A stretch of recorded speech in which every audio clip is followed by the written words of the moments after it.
1996년 경기도 안양 중소건설업체를 운영하던 한 남자가 투자자 47명에게서 200억 원을 모았습니다. 그리고 어느 날 아내와 아들과 함께 흔적도 없이 사라졌지요. 피해자들은 분노했고 경찰은 전국에 수배령을 내렸습니다. 하지만 그 일가족은 어디에서도 발견되지 않았어요. 사람들은 그가 해외로 도주했다고 믿었습니다. 15년이 흘렀습니다. 2011년 가을 충청북도 충주의 한 폐농가 철거 현장.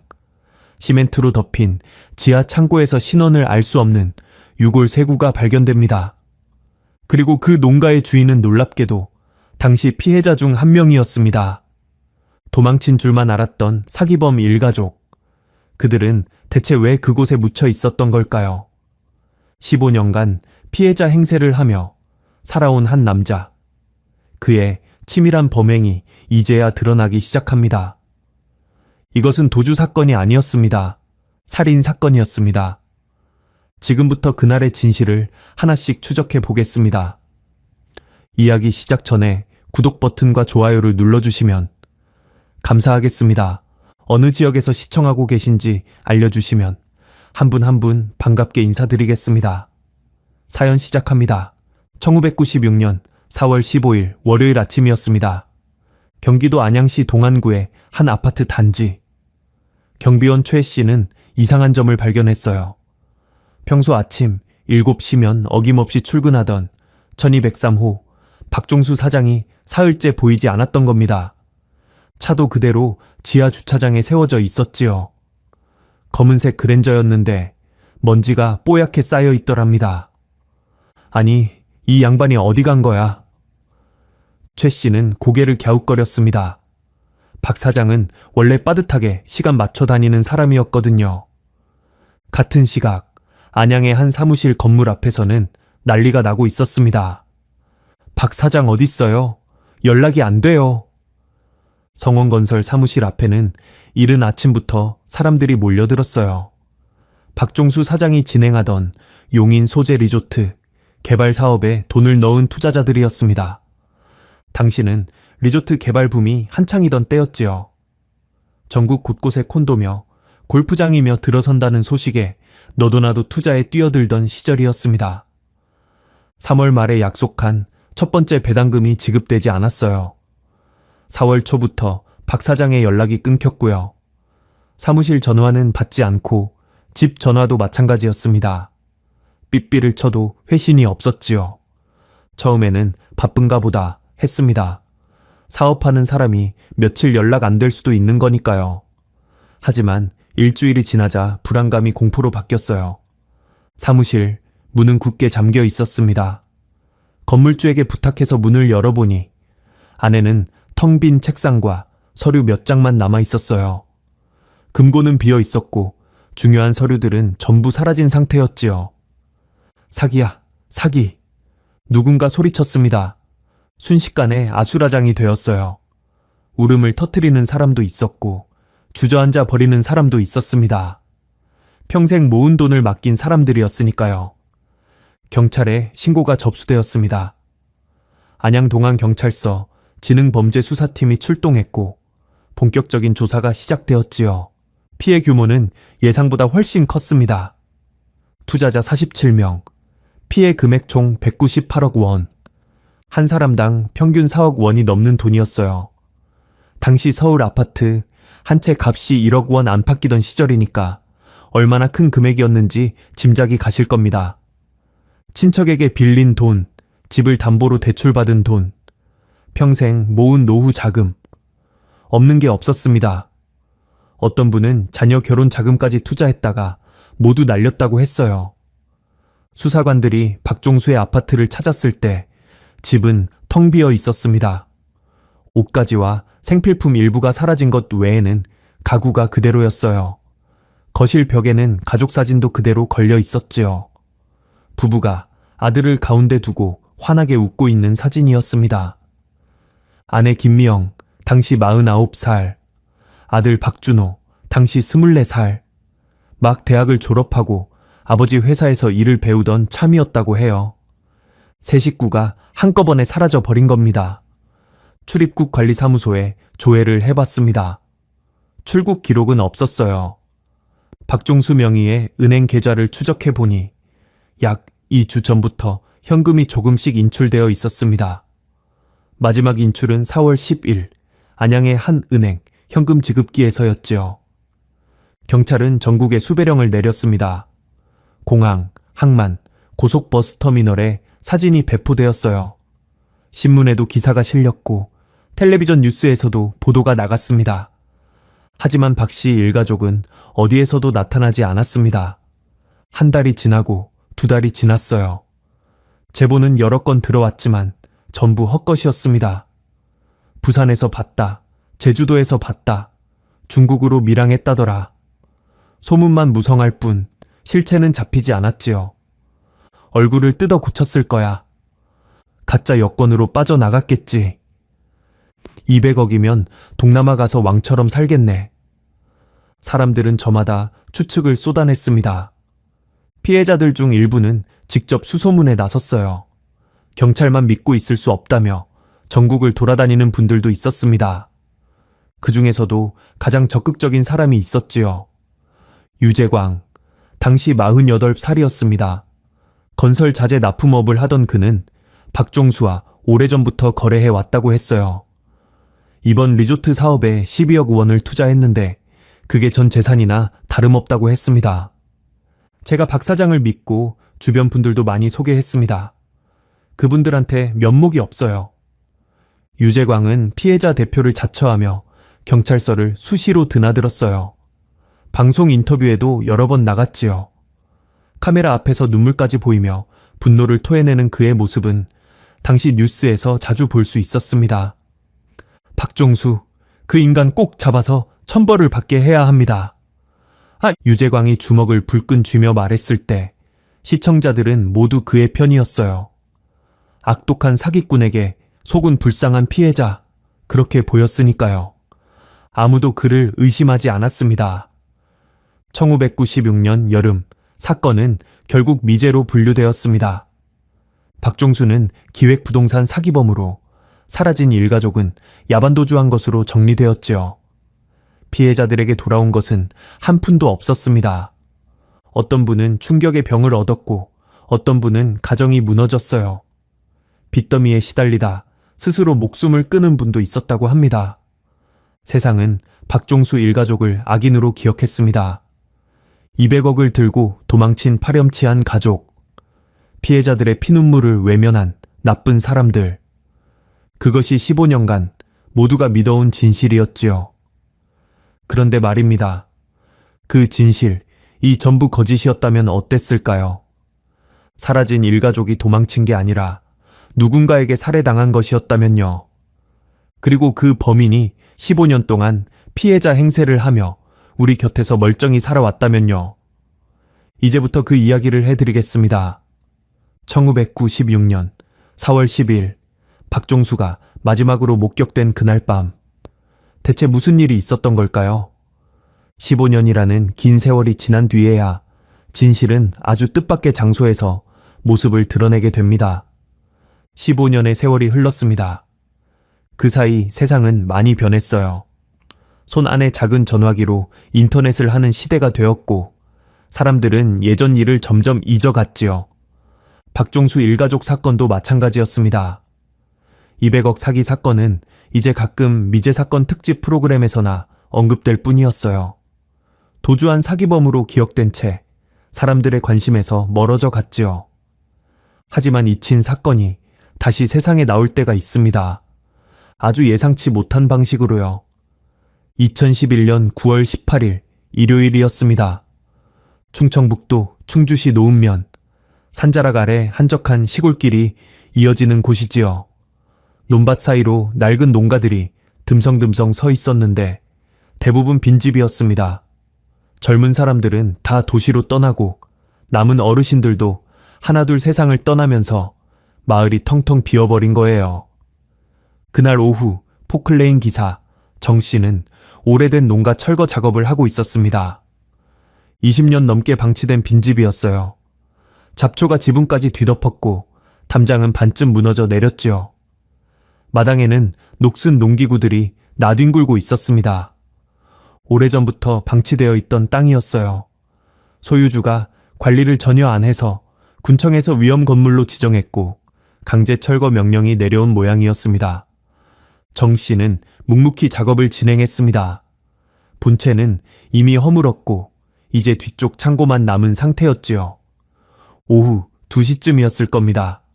창고 바닥을 파헤치던 정 씨가 고개를 갸웃거렸어요. 이거 뭐야? 포클레인 삼날에 뭔가 딱딱한 게 걸렸습니다. 돌덩이인가 싶어 다시 파봤는데 이상했어요. 돌이 아니라 시멘트였거든요. 기계에서 내려 직접 확인해 보니 흙 아래로 회색 시멘트 층이 넓게 깔려 있었습니다. 이게 왜 여기 있지? 주변 땅과는 확연히 달랐어요. 자연스럽게 굳은 게 아니라 누군가 일부러 부어놓은 것처럼 보였지요. 표면이 평평하게 다듬어져 있었거든요. 작업을 멈추고 범위를 확인해 봤습니다. 시멘트 층은 약 3m 곱하기 2m 크기의 직사각형이었어요. 마치 커다란 뚜껑처럼 무언가를 덮어놓은 것 같았지요. 정 씨는 등골이 서늘해졌습니다. 20년 넘게 이 바닥에서 철거 일을 해왔지만 이런 건 처음이었어요. 창고 바닥에 왜 이렇게 시멘트를 부어놨을까? 보통은 그냥 흙바닥이거나 콘크리트를 깔아도 얇게 까는 게 전부인데 이건 두께가 상당해 보였거든요. 불길한 예감이 들었습니다. 뉴스에서 가끔 보던 장면이 머릿속을 스쳤어요. 시멘트 아래에서 시신이 발견되었다는 그런 기사들 말입니다. 설마... 정 씨는 더 이상 손대지 않고 즉시 경찰에 신고했습니다. 1시간 후 충주경찰서 형사들이 현장에 도착했습니다. 시멘트층을 살펴본 형사들의 표정이 굳어졌어요. 이건 분명히 수상했습니다. 충북지방경찰청 과학수사대에 연락이 갔지요. 해가 기울 무렵 하얀 작업복을 입은 과학수사대원들이 현장을 둘러쌌습니다. 노란 폴리스 라인이 쳐지고 본격적인 작업이 시작되었어요. 시멘트를 조심스럽게 제거하는 데만 몇 시간이 걸렸습니다. 전동 공구로 표면을 갈아내고 조금씩 깨뜨려 나갔지요. 혹시 모를 증거물이 훼손되지 않도록 신중하게 작업했습니다. 밤 9시가 넘어서야 시멘트층이 완전히 제거되었어요. 그 아래로 깊이 약 1m, 반의 구덩이가 나타났습니다. 그리고 그 안에는 세구의 유골이 있었습니다. 현장에 있던 모든 사람이 숨을 멈췄어요. 유골은 상당히 부식된 상태였지만 형태는 어느 정도 남아 있었습니다. 전문가들이 살펴본 결과 성인 남성 2명과 성인 여성 1명으로 추정되었지요. 함께 발견된 유품들이 있었어요. 부식된 손목시계 2개, 삭아버린 구두 밑창, 그리고 플라스틱 신분증 케이스 하나. 신분증 자체는 거의 사가 없어졌지만 케이스 안쪽에 희미하게 글자가 남아 있었습니다. 박종? 수사관 1명이 중얼거렸어요. 박종수? 그 이름을 기억하는 사람이 있었습니다. 15년 전 200억을 들고 사라진 사기범.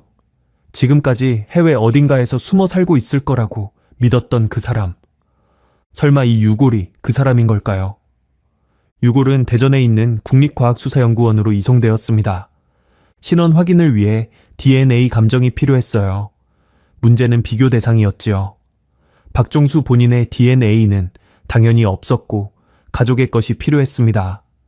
수사관들은 박종수의 친형인 박종민 씨를 수소문했어요.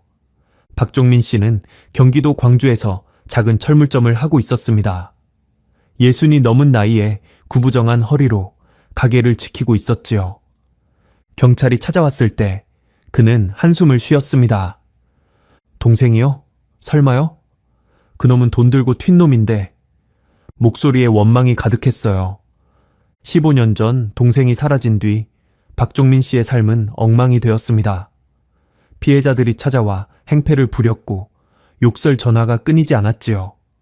내 동생이 사기쳤으니 네가 물어내라는 협박도 받았어요.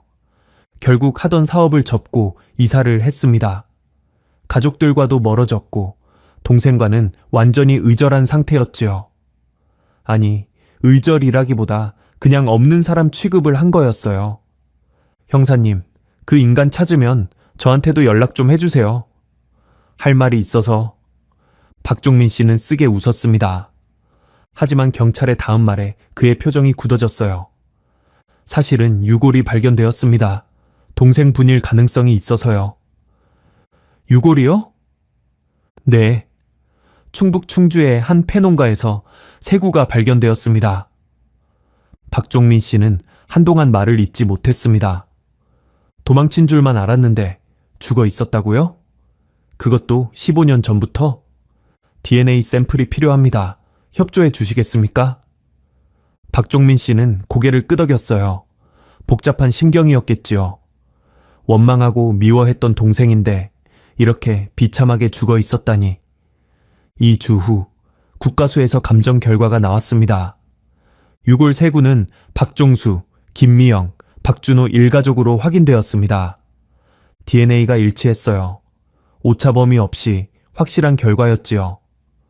15년간 해외 어딘가에서 호의호식하며 살고 있을 거라고 믿었던 사기범 일가족. 그들은 사실 충북 충주의 폐농가 지하에 묻혀 있었던 겁니다. 그 세월 동안 아무도 찾지 않았어요. 아무도 그곳을 들여다보지 않았지요. 사람들은 그들이 살아서 도망쳤다고 굳게 믿고 있었으니까요. 수사관들은 충격을 받았습니다. 이건 단순한 사기 도주 사건이 아니었어요. 살인 사건이었습니다. 누군가 박종수 일가족 3명을 죽이고 시신을 이 외진 농가에 묻었습니다. 그리고 15년 동안 완벽하게 감춰왔던 거예요. 대체 누가? 왜? 충북지방경찰청에 특별수사팀이 꾸려졌습니다. 15년 전 사건 기록이 창고에서 다시 꺼내졌지요. 누렇게 바랜 서류 뭉치들이 수사관들의 책상 위에 쌓였습니다. 가장 먼저 확인해야 할 것은 폐농가의 소유자였어요. 대체 이 농가는 누구 것이었을까요? 왜 20년 넘게 방치되어 있었던 걸까요? 토지대장을 열람한 결과 해당 농가의 역사가 드러났습니다. 원래 1985년에 지어진 건물이었어요. 처음 주인은 마을에 살던 농부였는데 1991년에 이 농가를 떠났습니다. 이후 몇 번 주인이 바뀌었고 1993년에 한 번 소유권이 이전되었지요. 1993년 당시 매입자의 이름. 수사관이 서류를 들여다보다가 눈을 크게 떴습니다. 유재광. 그 이름을 본 순간 수사관은 기억을 더듬었어요. 어디서 들어본 이름 같았거든요. 15년 전 사건 기록을 뒤져봤습니다.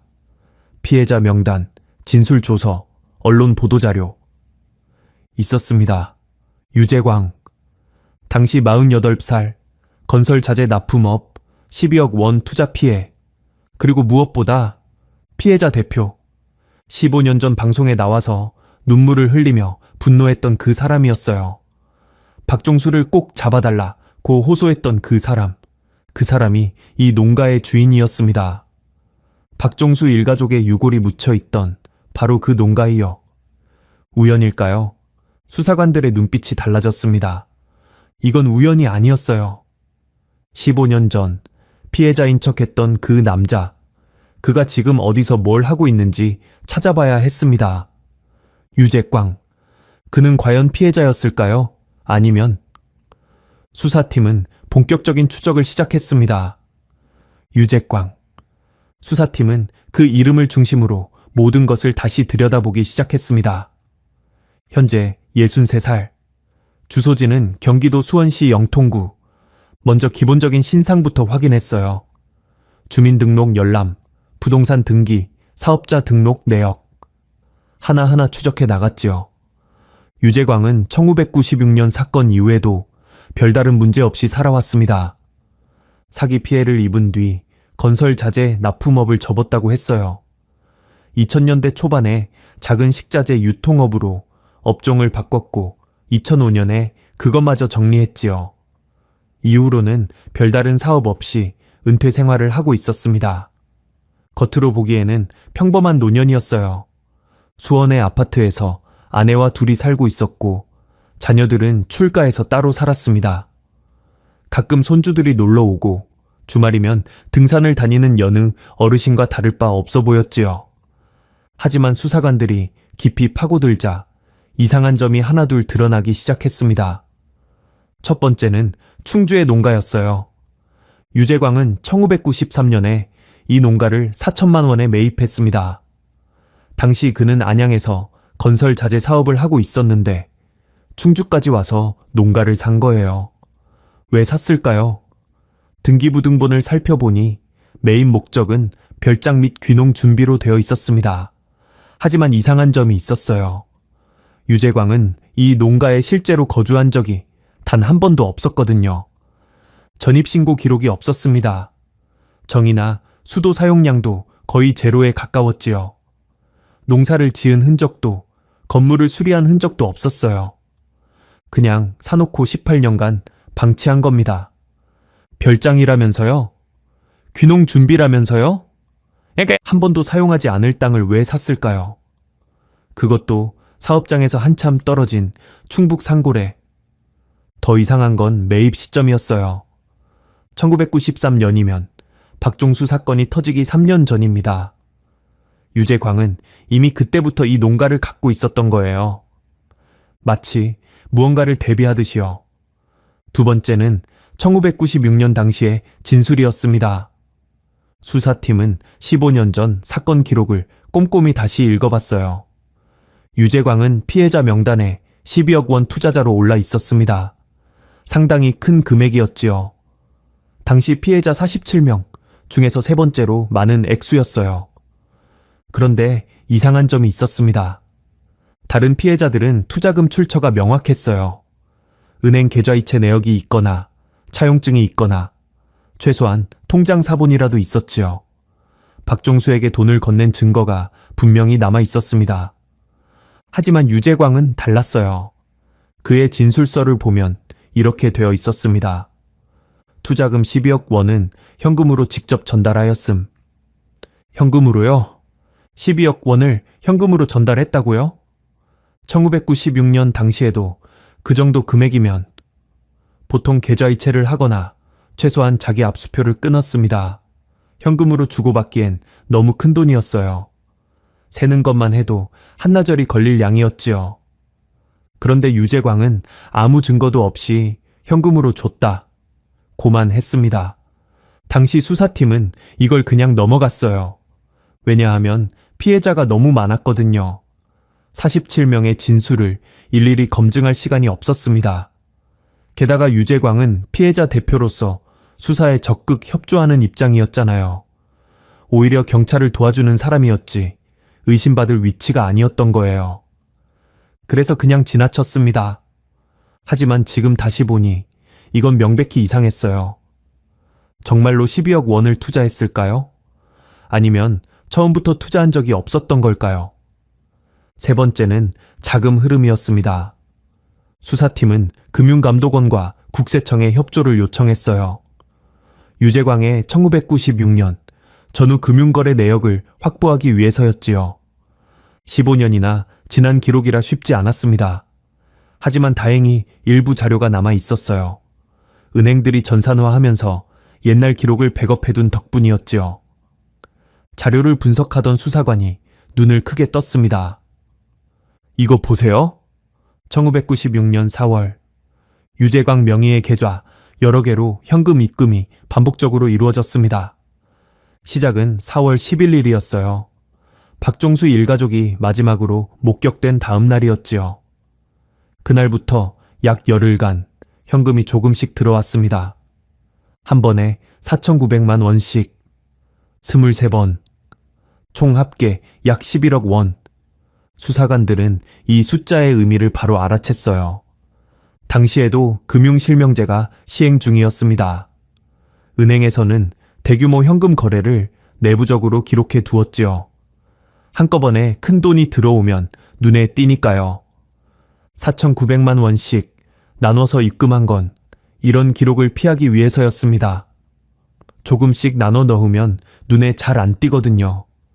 이건 돈 세탁의 전형적인 수법이었어요. 누가 이렇게 할까요?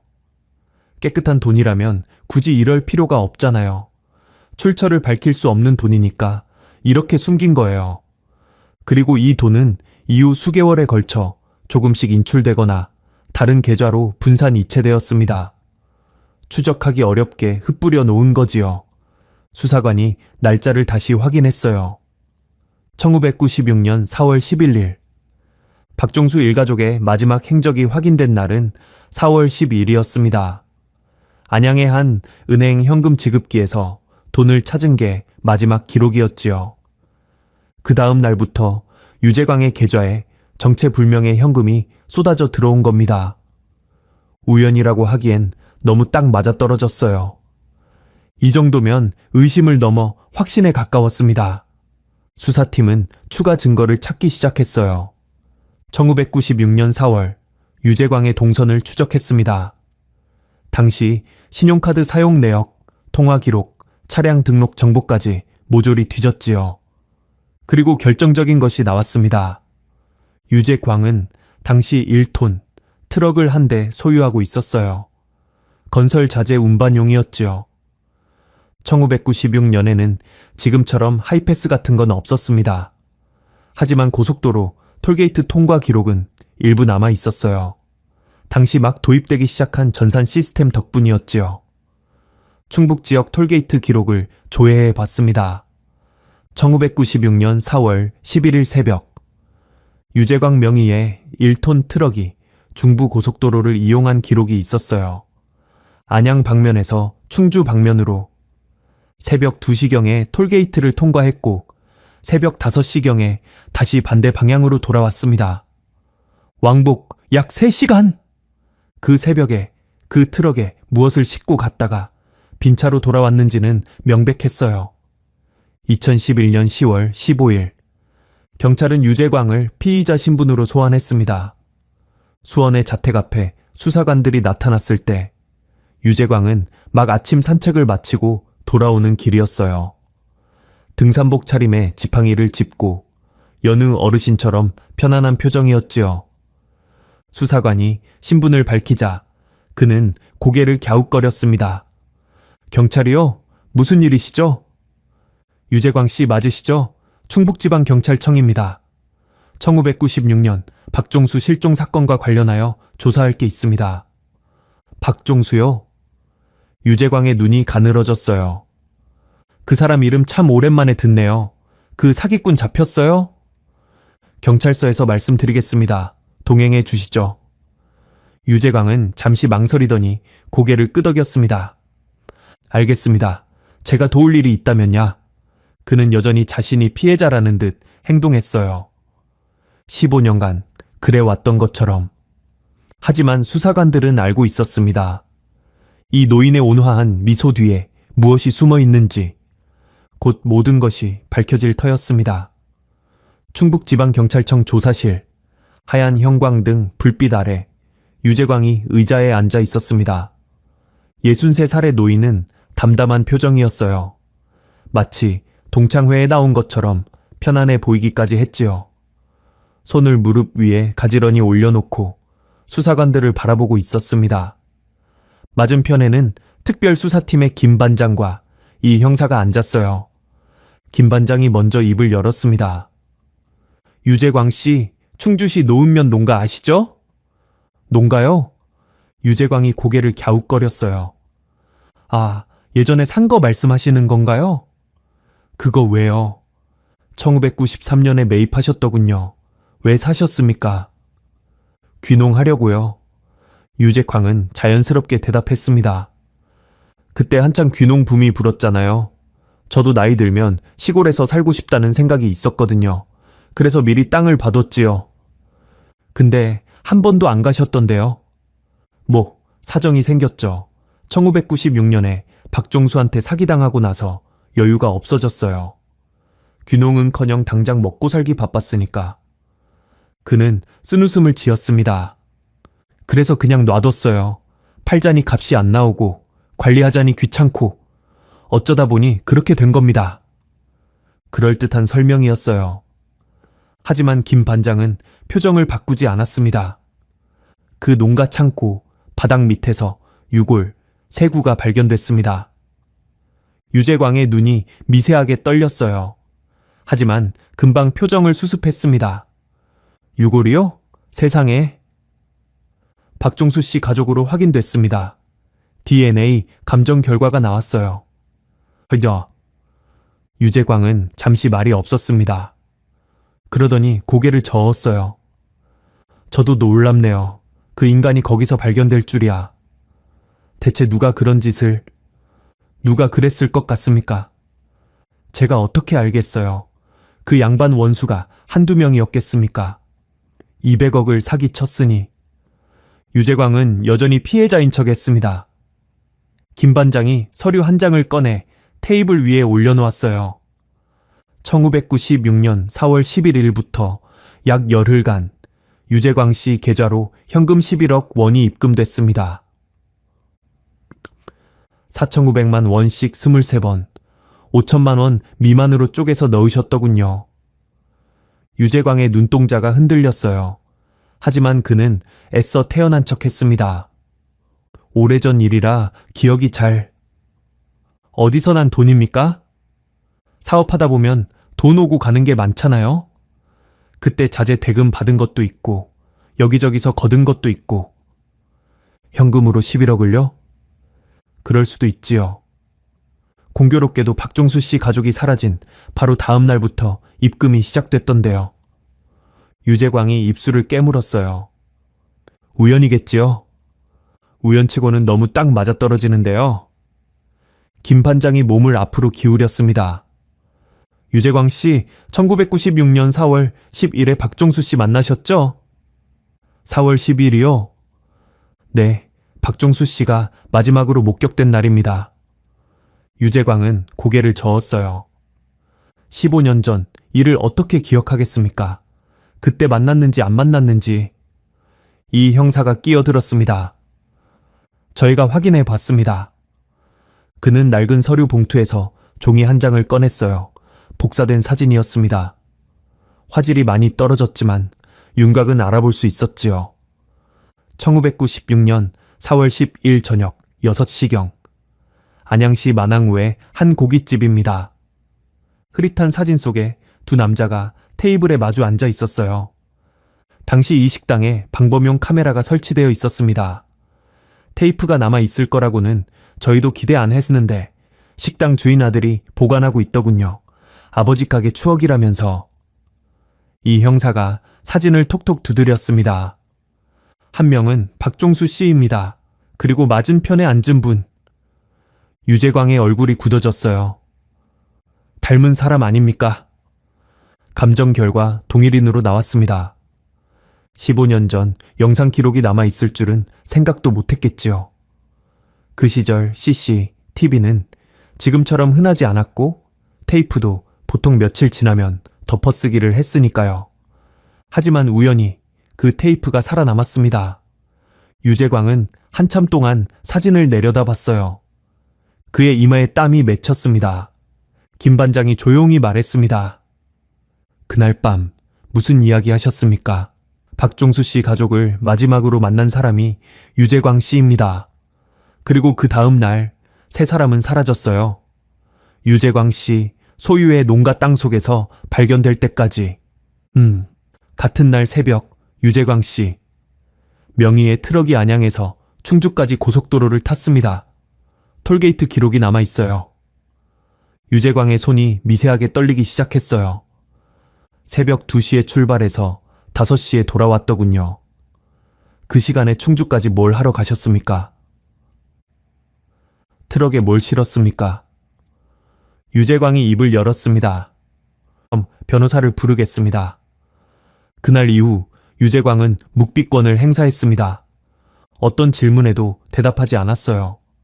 변호사를 통해서만 의사를 전달했지요. 하지만 수사팀은 멈추지 않았습니다. 유재광의 과거를 더 깊이 파고들었어요. 1990년대 사업 기록, 박종수와의 거래 내역, 주변 인물 조사까지 할 수 있는 건 다 했습니다. 그러던 중 중요한 증언이 나왔어요. 당시 성원건설에서 격리로 일했던 여직원을 찾아낸 겁니다. 지금은 쉰이 넘은 나이였지만 기억은 또렷했지요. 유재광 씨요? 그 사람 자주 왔어요. 박 사장님이랑 아주 친했거든요. 어떤 사이였습니까? 글쎄요, 사업 파트너 같기도 하고. 근데 이상한 게 유 사장은 투자자 명단에 없었어요. 네? 리조트 사업 투자자 명단 제가 관리했거든요. 유재광이라는 이름은 없었어요. 근데 나중에 사건 터지고 보니까 그 사람이 피해자라고 나오더라고요. 이상하다 했죠. 수사관의 눈이 번뜩였습니다. 그럼 유재광 씨는 투자자가 아니었다는 겁니까? 제가 아는 한은요, 그 사람은 오히려 박 사장님이랑 뭔가 같이 하는 사람처럼 보였어요. 자주 만나서 얘기하고 서류 들고 다니고. 같이 한다니 무슨 뜻입니까? 그러니까 여직원이 조심스럽게 말했습니다. 공범 같았다는 거죠. 퍼즐 조각이 맞춰지기 시작했습니다. 유재광은 피해자가 아니었어요. 처음부터 박종수와 함께 사기를 계획한 공범이었던 겁니다. 그렇다면 왜 박종수 일가족을 죽였을까요? 200억 원을 독차지하려고? 아니면 다른 이유가 있었을까요? 수사팀은 더 깊이 파고들었습니다. 그리고 마침내 사건의 전모가 드러나기 시작했어요. 15년간 숨겨져 있던 진실이 2011년 11월 3일 구속된 지 보름이 지난 날이었습니다. 유재광은 마침내 입을 열었어요. 그날 아침 그는 변호사를 통해 수사팀에 메시지를 전했습니다. 진술하겠습니다. 김 반장과 이 형사가 조사실로 들어갔을 때 유재광의 모습은 보름 전과 많이 달라져 있었어요. 얼굴이 수척해졌고 눈 밑에는 짙은 그늘이 내려앉아 있었지요. 그는 한참 동안 테이블만 내려다봤습니다. 그러다 천천히 말하기 시작했어요. 어디서부터 얘기해야 할지 모르겠네요. 김 반장이 조용히 말했습니다. 처음부터 해주시죠. 박종수 씨와는 언제부터 아셨습니까? 유재광이 깊은 한숨을 내쉬었습니다. 1980년대 후반이었어요. 유재광의 목소리가 조사실에 낮게 울렸습니다. 그때 저는 작은 건설 자재 가게를 하고 있었고 박종수는 현장 소장이었지요. 자재 납품하면서 알게 됐어요. 둘은 비슷한 또래였습니다. 나이도 비슷하고 야망도 비슷했지요. 금방 친해졌어요. 박종수는 사람 좋고 말주변이 좋았어요. 누구한테든 신뢰를 줬지요. 저는 반대였어요. 계산이 빠르고 머리가 돌아갔지만 사람들한테 인기가 없었습니다. 유재광은 쓴웃음을 지었어요. 그래서 생각했지요. 우리 둘이 손잡으면 뭐든 할 수 있겠다고. 1994년 유재광은 박종수에게 제안을 했습니다. 큰 돈을 벌 수 있는 사업이라고 했어요. 용인에 리조트를 개발한다는 명목으로 투자금을 모으는 것이었습니다. 당시 전국에 리조트와 콘도 개발 붐이 불고 있었지요. 사람들은 너도나도 투자에 뛰어들었고 검증 없이 돈을 맡기는 경우가 많았어요. 실제로 리조트를 지을 생각은 없었습니까? 김 반장이 물었습니다. 유재광이 고개를 저었어요. 처음부터 없었습니다. 가짜였습니다. 용인 땅도, 개발 계획도, 인허가 서류도 전부 유재광이 만들어낸 허상이었어요. 제가 기획을 했습니다. 서류 만들고 투자자 물색하고 돈 관리하는 건 전부 제 몫이었어요. 박종수는 얼굴이었지요. 박종수는 성원건설 대표라는 직함을 달고 투자자들 앞에 섰습니다. 환한 웃음으로 악수하고 자신감 넘치는 말솜씨로 사람들을 설득했지요. 수익은 어떻게 나누기로 했습니까? 박종수가 1, 저는 2. 제가 2배를 가져가기로 했어요. 제가 다 기획한 거니까요. 2년 동안 투자금이 모였습니다. 조금씩, 조금씩.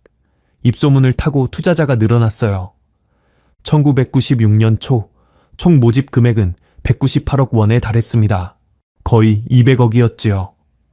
그런데 문제가 생겼습니다. 유재광의 목소리가 낮아졌어요. 1996년 설 지나고부터였어요. 박종수가 이상해지기 시작했지요. 박종수가 달라졌다고 했습니다. 말수가 줄었고 얼굴에 그늘이 졌어요. 투자자들 앞에서도 예전 같은 활력이 없었지요. 무슨 일이냐고 물었더니 처음엔 대답을 안 하더군요. 그러다 3월쯤에 털어놨어요. 박종수가 한 말을 유재광은 아직도 기억하고 있었습니다. 더는 못하겠다. 양심에 찔려서 못 살겠다. 그렇게 말하더군요. 김 반장이 되물었습니다. 양심에 찔린다고요? 네. 투자자들 얼굴이 자꾸 떠오른다고 했어요.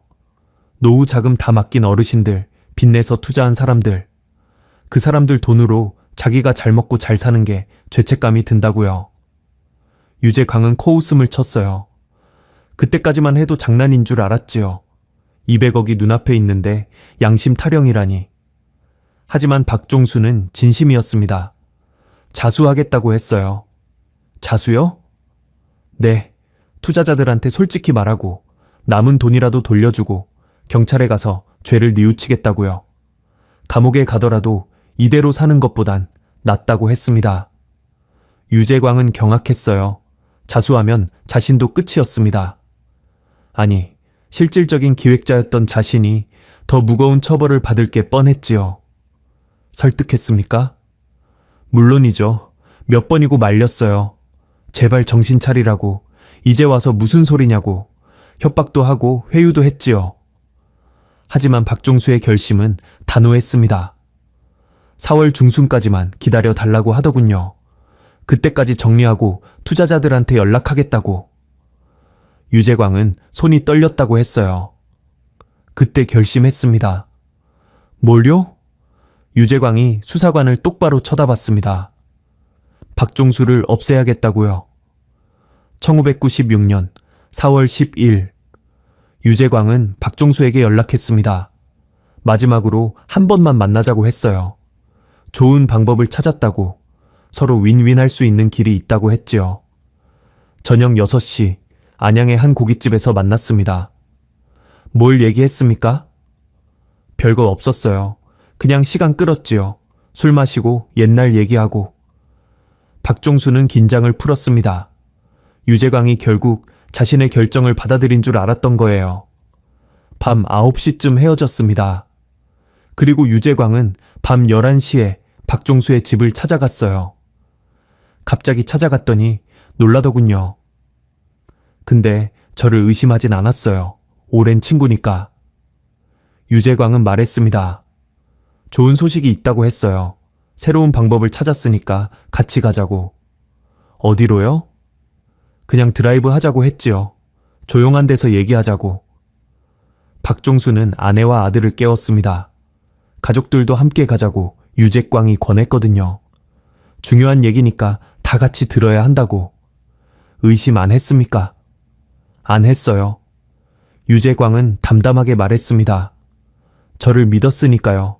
거의 10년 가까이 알고 지낸 사이였잖아요. 네 사람은 유재광의 트럭에 올라탔습니다. 박종수와 김미영은 조수석에, 아들 준호는 뒤 짐칸에 탔어요. 이상하다 싶으면서도 유재광을 믿었기 때문에 따라 나선 거였지요. 차는 밤길을 달렸습니다. 고속도로를 타고 충주 방면으로. 어디 가는 거냐고 물었을 텐데요. 그랬지요. 충주에 아는 사람이 있는데 거기서 얘기하자고 했어요. 새벽 1시가 넘어 충주 노은면의 농가에 도착했습니다. 캄캄한 시골길, 인적 하나 없는 외진 곳이었지요. 거기서 무슨 일이 있었습니까? 김 반장이 물었습니다. 유재광은 한참 동안 말이 없었어요. 그러다 낮은 목소리로 말했습니다. 자세히는 말하고 싶지 않습니다. 유재광 씨, 결과만 말씀드리지요. 세 사람 다 그날 밤 거기서. 유재광의 목소리가 떨렸어요. 제 손으로. 그는 더 이상 말을 잇지 못했습니다. 조사실에 무거운 침묵이 흘렀어요. 김 반장이 다시 물었습니다. 시신은 어떻게 했습니까? 창고에 구덩이를 팠어요. 미리 파놔야 해지는데 그날 밤에 팠습니다. 삽으로. 혼자서요? 네. 몇 시간이 걸렸다고 했어요. 새벽 내내 땅을 파고 시신을 묻고 시멘트를 부었지요. 시멘트는 미리 트럭에 실어왔습니다.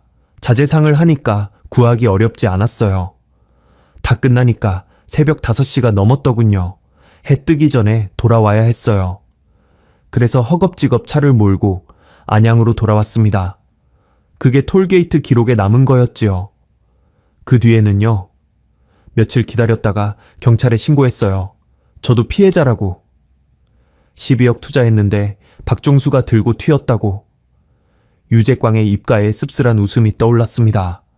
진짜 투자한 건 한 푼도 없었지요. 그냥 피해자 명단에 이름 올린 거예요. 왜 피해자 대표까지 나섰습니까? 가장 안전하니까요. 유재광이 말했습니다. 피해자 대표가 범인일 거라고 누가 상상이나 하겠어요. 제가 제일 앞에서 소리 지르고 박종수 욕하고 경찰 들락거리면 아무도 의심 안 하지요. 실제로 그랬습니다. 15년 동안 아무도 유재광을 의심하지 않았어요. 그는 완벽한 피해자였지요. 돈은 얼마나 가져갔습니까?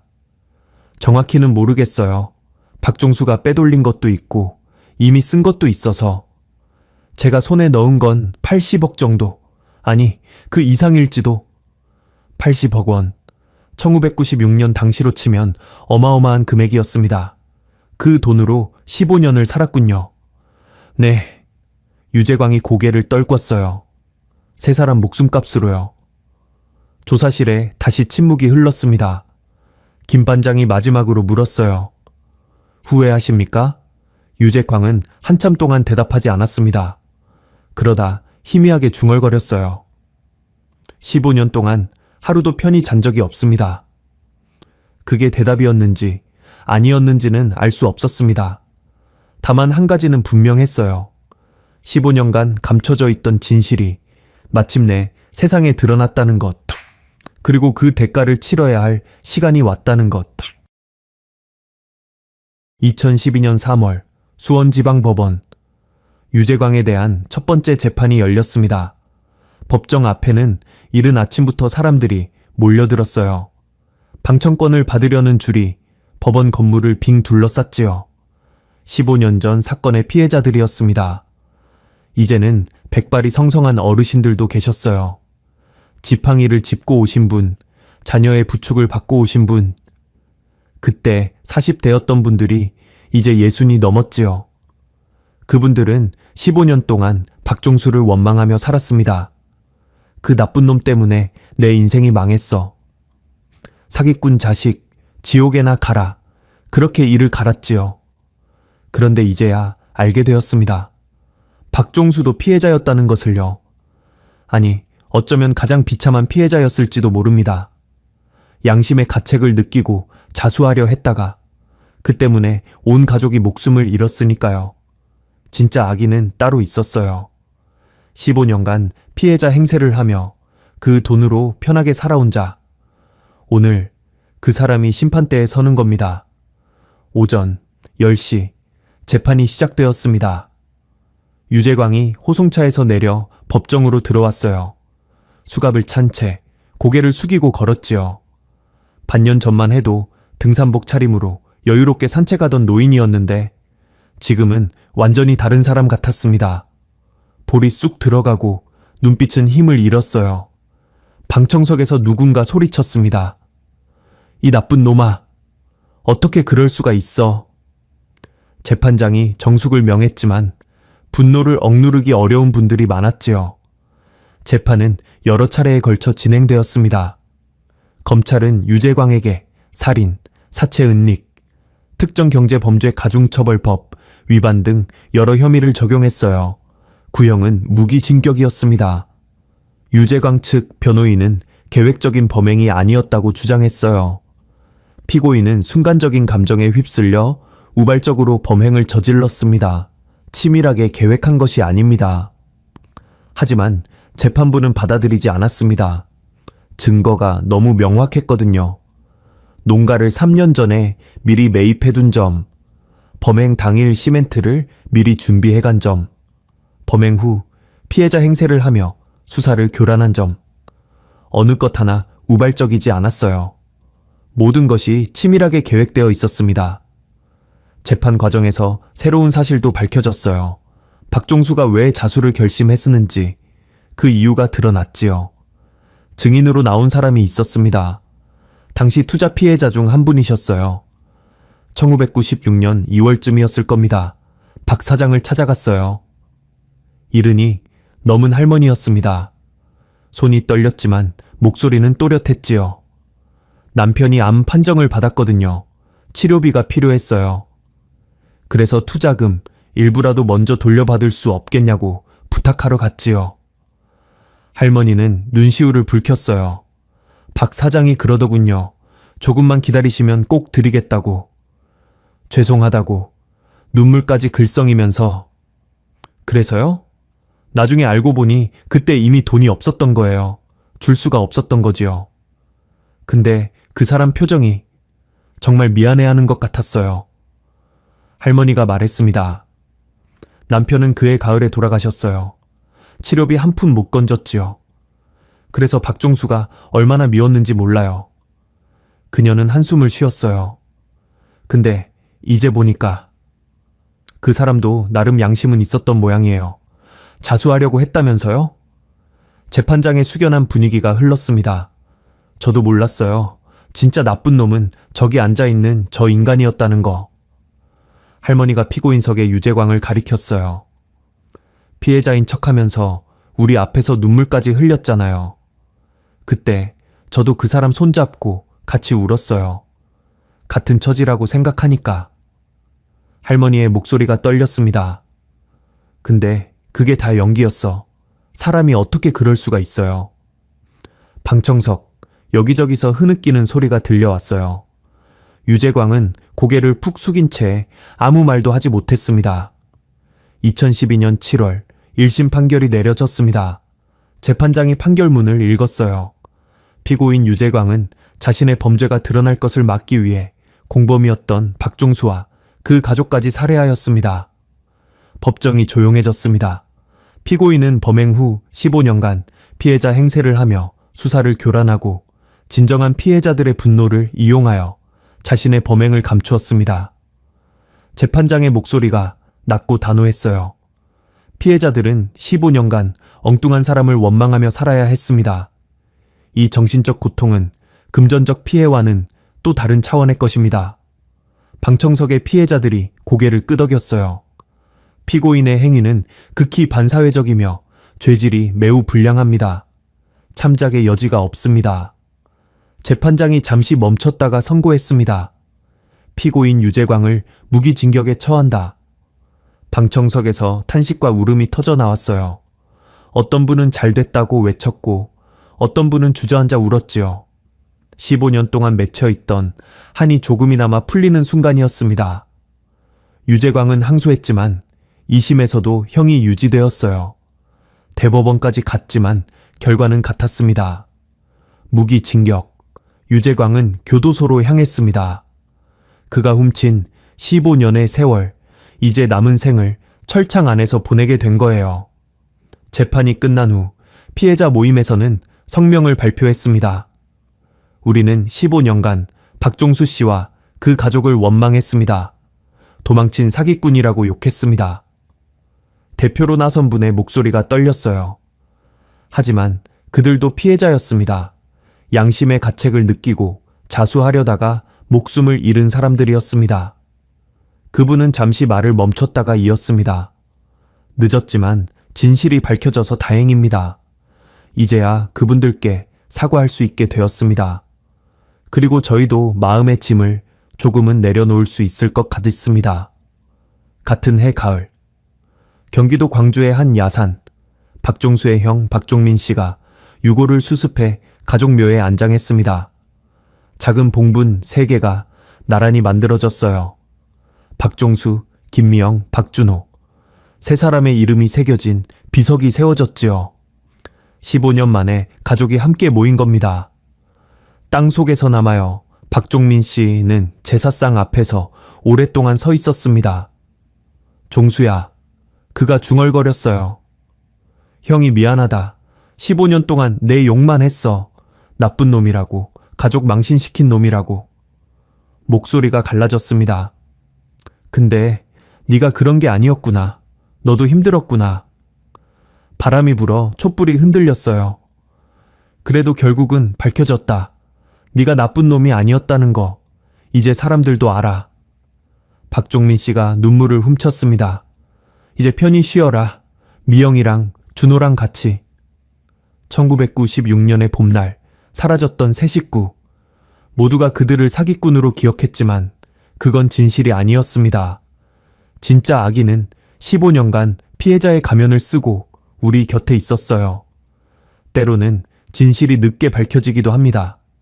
15년이라는 긴 세월이 걸리기도 하지요. 하지만 결국 드러납니다. 땅속 깊이 묻어도 시멘트로 덮어도 진실은 영원히 감춰지지 않아요. 충주의 그 폐농가처럼 어느 날 문득 세상 밖으로 나오게 되지요. 그리고 그때 정의는 제자리를 찾습니다. 늦었지만 반드시.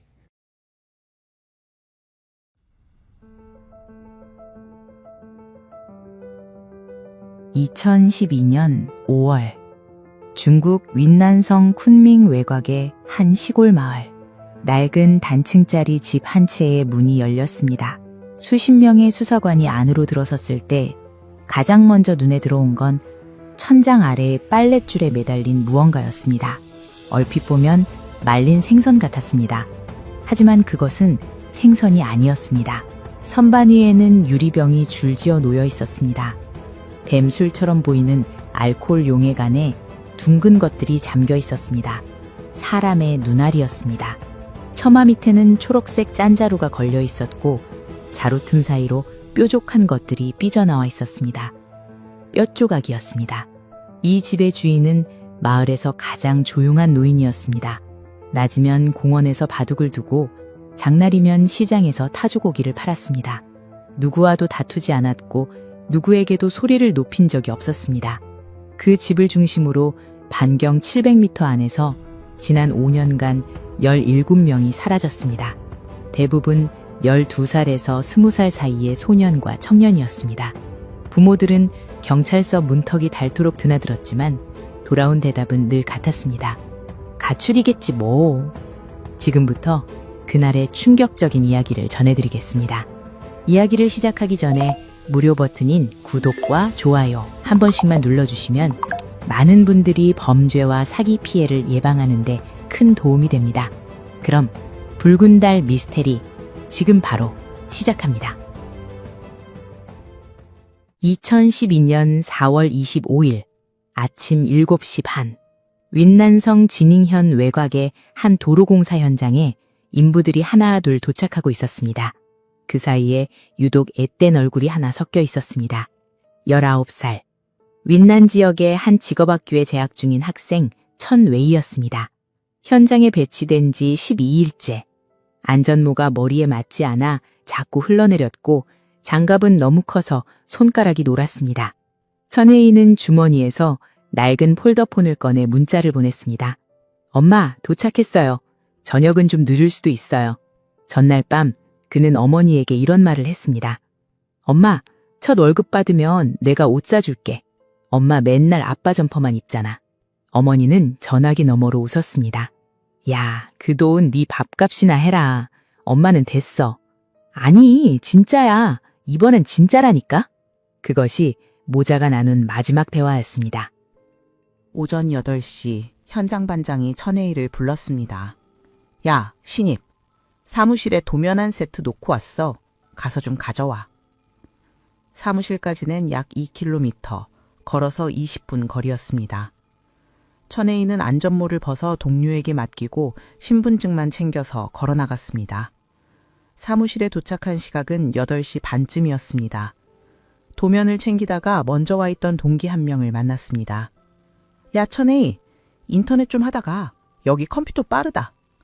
아니, 반장님 기다리셔. 나 먼저 갈게. 천혜이는 동기의 신분증을 빌려 주머니에 넣었습니다. 나중에 PC방에 갈 요량이었습니다. 시간을 아끼려고 건물 뒤쪽 출구로 나섰습니다. 쓰레기와 잡풀이 늘어선 좁은 뒷길이었습니다. 나무 그림자가 짙게 드리워져 있었고 지나다니는 사람이 거의 없는 길이었습니다. 오전 9시 10분 천혜이가 뒷길로 나선 것이 마지막 목격이었습니다. 오전 10시 반장이 천혜희에 전화를 걸었습니다. 신호음 하나 없이 전원이 꺼져 있었습니다. 반장은 대수롭지 않게 생각했습니다. 요즘 젊은 놈들은 배터리가 늘 없으니까 하고 넘겼습니다. 오후가 되어도 천회인은 돌아오지 않았습니다. 해가 지고 숙소에 그의 침대와 짐은 아침 그대로였습니다. 칫솔이 컵에 꽂혀 있었고 베개 밑에는 접어놓은 이력서 한 장이 있었습니다.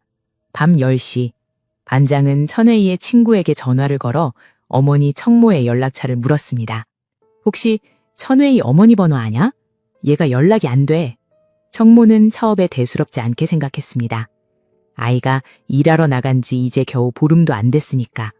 하지만 딸에게 전화를 시켜봐도 오빠 전화가 꺼져 있다는 말에 가슴 한쪽이 내려앉는 느낌이 들었습니다.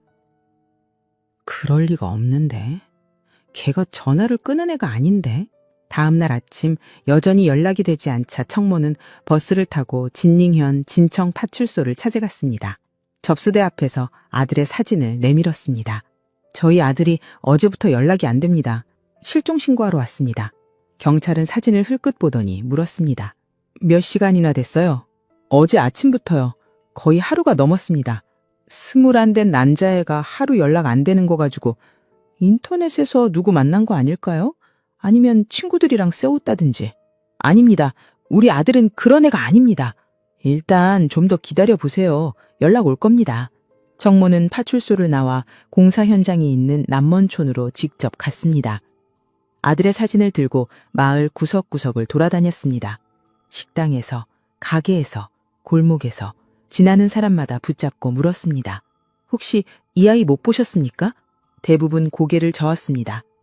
하지만 한 노인이 발걸음을 멈추었습니다. 그 애, 이 근처에서 일하던 애 아니야? 며칠 전에 다리 쪽에서 젊은 놈이 걸어가는 거 봤는데? 다리요? 어느 다리요? 남먼 수로 옆에 있는 그 다리. 근데 그때 같이 걸어가는 사람이 있더라고. 같이요? 누구랑요? 키 한 175쯤 되는 늙은이, 회색 외투 입은. 그 동네에 혼자 사는 사람인데. 노인은 말끝을 흐렸습니다. 청모의 눈이 달라졌습니다. 그 사람 이름이 뭡니까? 장육민이라고. 근데 아줌마, 그 사람한테 직접 가면 안 돼. 그 사람은... 청모는 노인의 말이 끝나기도 전에 걸음을 옮기고 있었습니다. 그 이름을 수첩에 적었습니다. 장육민. 3글자. 그 3글자가 이 사건 전체의 열쇠가 될 줄은 그때는 아무도 몰랐습니다. 그날 밤 청모는 숙소로 돌아가지 않았습니다. 파출소 앞 벤치에 앉아 아들의 사진을 무릎 위에 올려놓고 새벽이 올 때까지 다음 날의 동선을 짰습니다. 경찰이 안 움직이면 내가 움직이면 됩니다. 아들을 마지막으로 본 사람이 누구인지, 그 동네에서 무슨 일이 있었는지 직접 알아내면 됩니다. 19살짜리 아들은 첫 월급으로 어머니에게 옷을 사주겠다고 했습니다. 그 약속이 지켜지는 날은 오지 않았습니다. 하지만 그 약속 대신 어머니는 다른 것을 손에 쥐게 됩니다. 수첩 한 권과 빨간 점이 찍힌 지도 한 장. 경찰이 5년 동안 하지 못한 일을 이 여자는 이틀 만에 해냅니다. 청모는 다음날 새벽 5시에 일어났습니다. 편의점에서 산 싸구려 수첩과 볼펜, 아들 사진 20장을 가방에 넣고 남먼촌으로 향했습니다. 어제 노인이 말한 이름 장육민, 그 사람이 사는 집을 먼저 찾아가기로 했습니다. 마을 수로를 따라 걸어가자 돌담 뒤에 낡은 단층집 한 채가 나왔습니다. 지붕에 비와가 군데군데 빠져 있었고 마당에는 잡초가 허리까지 올라와 있었습니다. 대문 앞에 큰 개 3마리가 묶여 있었는데 청모를 보자마자 미친 듯이 지저댔습니다. 보통 시골집 개가 아니었습니다. 몸통이 송아지만 했고 이빨을 드러내며 쇠줄을 잡아당기는 모양새가 늘대 같았습니다. 청모는 대문 밖에서 안을 들여다보았습니다. 마당 한쪽에 초록색 짠 자루 여러 개가 쌓여 있었고 처마 밑에는 뭔가가 줄에 매달려 있었습니다. 멀어서 잘 보이지 않았습니다. 이상한 냄새가 바람에 실려왔습니다. 달큼하면서도 비린내 같은 형용할 수 없는 냄새였습니다. 옆집 할머니가 마당에서 빨래를 널다가 청모를 보았습니다. 누구 찾아요? 여기 사시는 장용민이라는 분을 만나러 왔는데요. 할머니의 표정이 굳었습니다. 그 사람은 낮에 집에 없어. 점심 지나면 공원에서 바둑 두다가 5시쯤 돌아와. 그럼 오전에는 집에 있습니까? 아침엔 댁에 있지. 밭에 나가기도 하고. 근데 아줌마, 뭐 때문에 그래? 저희 아들이 사흘 전에 이 근처에서 사라졌습니다. 할머니가 빨래를 짚던 손을 멈추었습니다. 한참을 청모를 쳐다보다가 낮은 목소리로 말했습니다. 아줌마 아들만 그런 게 아니야. 네? 여기서 없어진 애들이 한둘이 아니라고. 청모의 손이 떨렸습니다. 수첩을 꺼내 들었습니다. 몇 명이나 됩니까? 정확히는 몰라. 근데 한 대여섯은 될 거야. 다 젊은 남자애들이고 부모들이 경찰서에 가봤자 맨날 같은 소리만 하지. 가출이다, 돌아올 거다, 기다려라. 청모는 그 자리에서 돌아서지 않았습니다. 할머니에게 더 물었습니다. 언제부터 사라지기 시작했는지, 어디서 사라졌는지, 누가 사라졌는지. 할머니는 구체적인 건 잘 모른다며 수로 건너 파란 대문집에 사는 사람이 아들을 잃었으니 그 집에 가보라고 했습니다. 청모는 파란 대문집을 찾아갔습니다. 문을 두드리자 눈이 충혈된 중년 남자가 나왔습니다. 리웨이동이었습니다. 2007년 5월에 12살 아들을 잃은 아버지였습니다. 실례합니다. 저도 아들이 사라진 사람입니다. 사흘 전에 이 마을 근처에서요. 리웨이동은 한참 동안 청모를 바라보았습니다. 그 눈빛에는 놀라움보다 체념이 담겨 있었습니다. 또 한 명이구나 하는 표정이었습니다. 문을 열어주며 말했습니다. 들어오셔. 할 얘기가 많소. 거실 벽에는 소년의 사진이 걸려 있었습니다. 이가 빠진 채 웃고 있는 12살짜리 아이. 사진 옆에는 아이의 운동화가 비닐봉지에 담겨 있었습니다. 우리 아들은 2007년 노동절에 사라졌어. 아침에 같이 밭에 나갔다가 점심때 먼저 들어가라고 했는데 그게 마지막이었어. 경찰에는 신고하셨습니까? 리웨이둥은 쓴웃음을 지었습니다. 신고 안 한 줄 아소? 그날 오후 5시에 신고했소. 경찰이 뭐라는 줄 아소? 24시간은 지나야 접수가 됩니다. 아이가 PC방에 간 거 아닙니까? 12살짜리가 PC방에 가서 5년을 안 돌아오겠소? 리웨이둥은 아들을 찾기 위해 8만 위안을 썼다고 했습니다. 시골 농부에게 8만 위안은 거의 10년치 소득이었습니다. 아이가 불법 벽돌 공장에 팔려갔을 거라는 소문을 듣고 윤난성 전역의 공장을 돌아다녔습니다. 어떤 공장주에게는 돈을 쥐어주고 정보를 샀고 어떤 곳에서는 문전박대를 당했습니다. 하지만 아들의 흔적은 어디에도 없었습니다. 나중에 안 건데 리웨이둥의 목소리가 잠깐 멈추었습니다. 우리 아들이 마지막으로 간 곳이 장용민이네 집 옆 수로였소. 장용민이요? 그 사람 아소? 이 동네에서 혼자 사는 사람. 옛날에 사람 죽인 전과 있는 사람이요. 청모의 수첩에 같은 이름이 2번째로 적혔습니다. 장용민. 어제 다리 위에서 아들과 함께 걸어가는 것을 목격당한 사람. 5년 전에 12살짜리 아이가 사라진 장소 바로 옆에 사는 사람.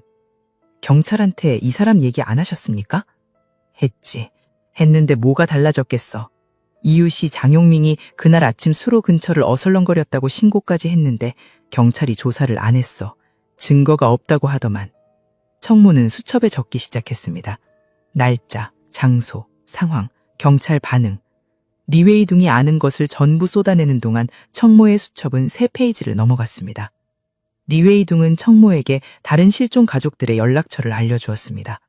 1명, 2명, 3명. 청모는 그날 하루 동안 4가족을 더 만났습니다. 만날 때마다 같은 패턴이 반복됐습니다. 아들이 사라졌다. 남먼 수로 근처였다. 아침 9시에서 11시 사이였다. 경찰에 신고했지만 아무 일도 일어나지 않았다. 밤이 되어 청모는 숙소에 돌아와 수첩의 내용을 정리했습니다. 5가족에게 받은 날짜와 장소를 모아보니 소름 돋는 공통점이 드러났습니다. 모든 실종이 남먼 수로 반경 700m 안에서 벌어졌고 그 중심에는 어김없이 한 사람의 집이 있었습니다. 장용민. 청모는 지도 한 장을 샀습니다. 마을 약도 위에 빨간 볼펜으로 점을 찍기 시작했습니다. 점이 1, 2, 3, 4, 5이 되었을 때 그 점들은 하나의 원을 그렸습니다. 원의 중심은 장용민의 집이었습니다. 실종 시간대도 겹쳤습니다. 오전 9시에서 11시. 장용민이 집에 있는 시간이었습니다. 점심 이후 그는 공원에서 바둑을 두었고 저녁에는 집에서 텔레비전을 틀어놓았습니다. 범행이 가능한 시간은 오전뿐이었습니다. 이틀째 되는 5월 1일, 청모는 전단지 500장을 인쇄했습니다. 아들의 사진과 함께 한 줄을 추가했습니다.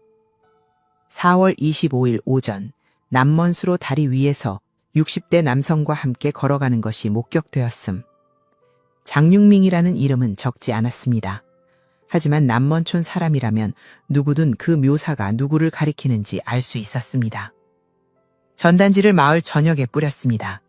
가게마다, 전봇대마다, 공원 벤치에도. 장육민이 매일 바둑을 두던 그 공원에도 붙였습니다. 그날 이후 장육민은 공원에 나타나지 않았습니다.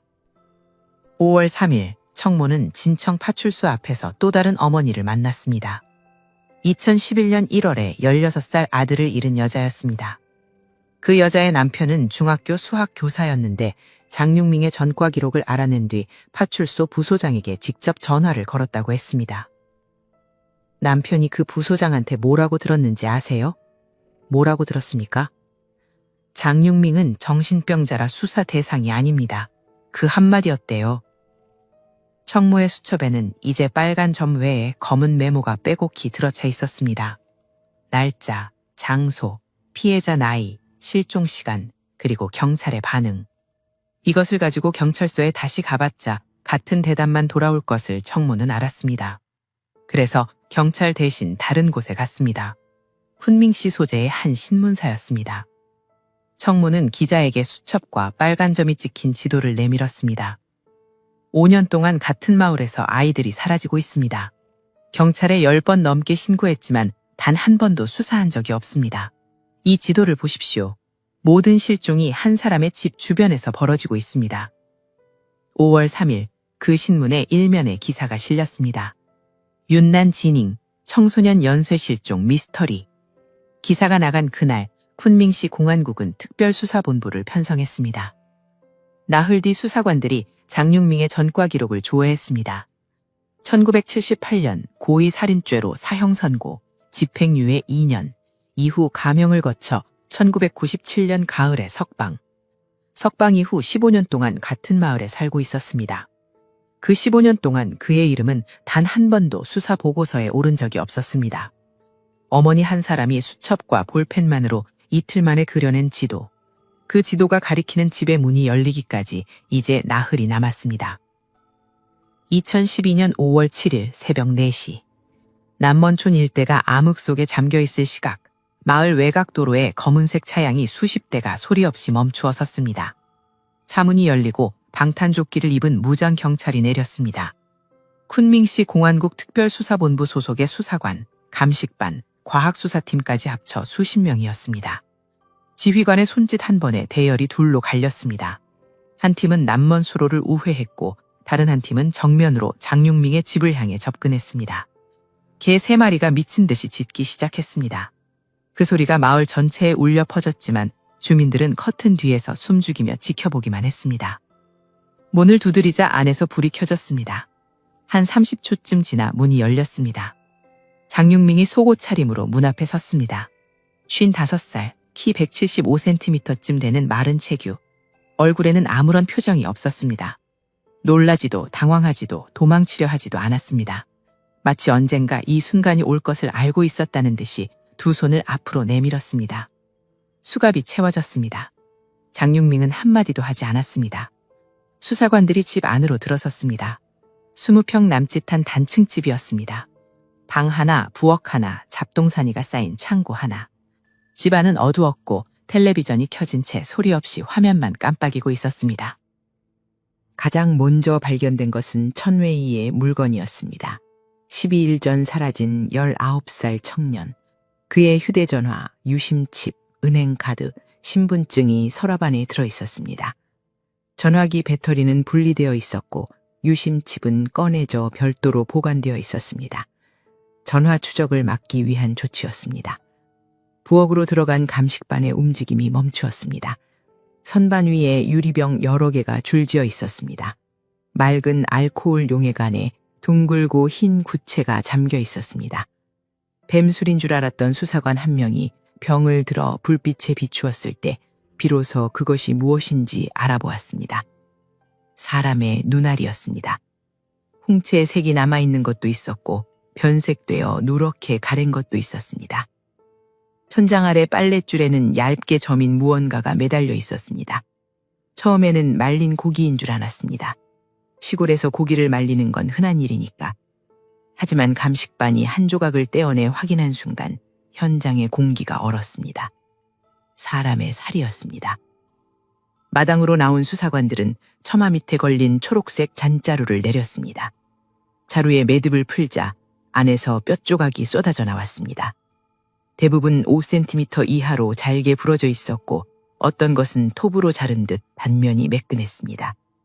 자루 하나에 한 사람의 뼈가 들어있는 것인지 여러 사람의 뼈가 섞인 것인지 현장에서는 판별이 불가능했습니다.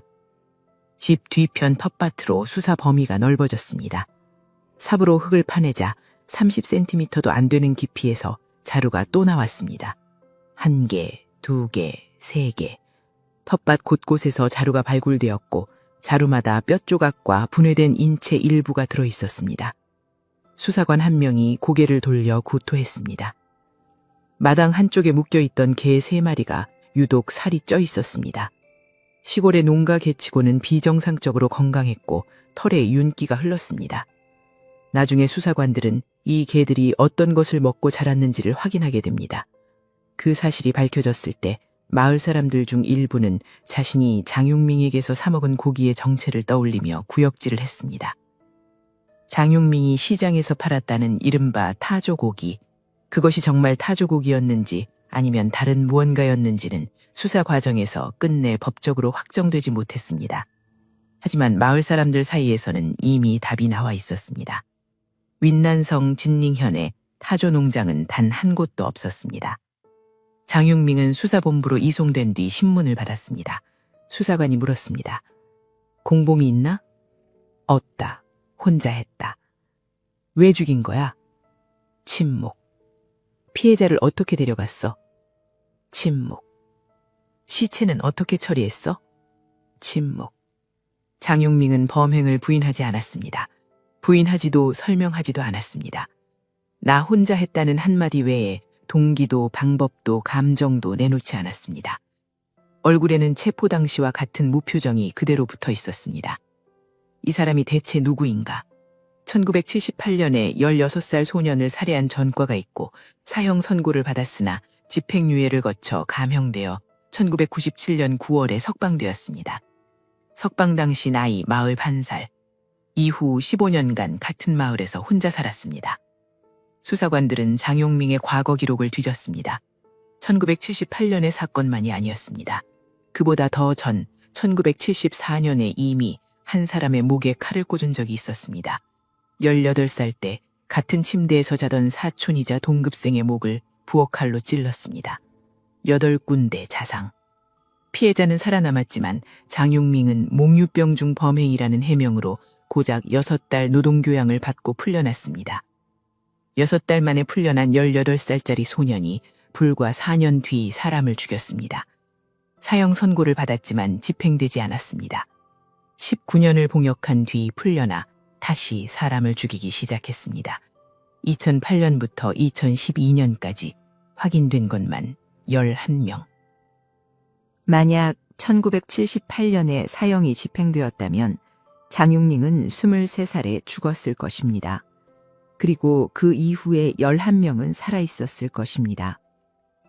수사관들이 집 안팎에서 회수한 증거물의 목록이 정리되기까지 사흘이 걸렸습니다. 유리병, 짠자루, 뼈조각, 의류 파견, 전자기기, 신분증류. 감식 결과가 나오려면 수주가 더 필요했습니다. 하지만 이미 충분했습니다. 그 집에서 나온 것들만으로도 이 마을에서 5년간 무슨 일이 벌어졌는지는 충분히 짐작할 수 있었습니다.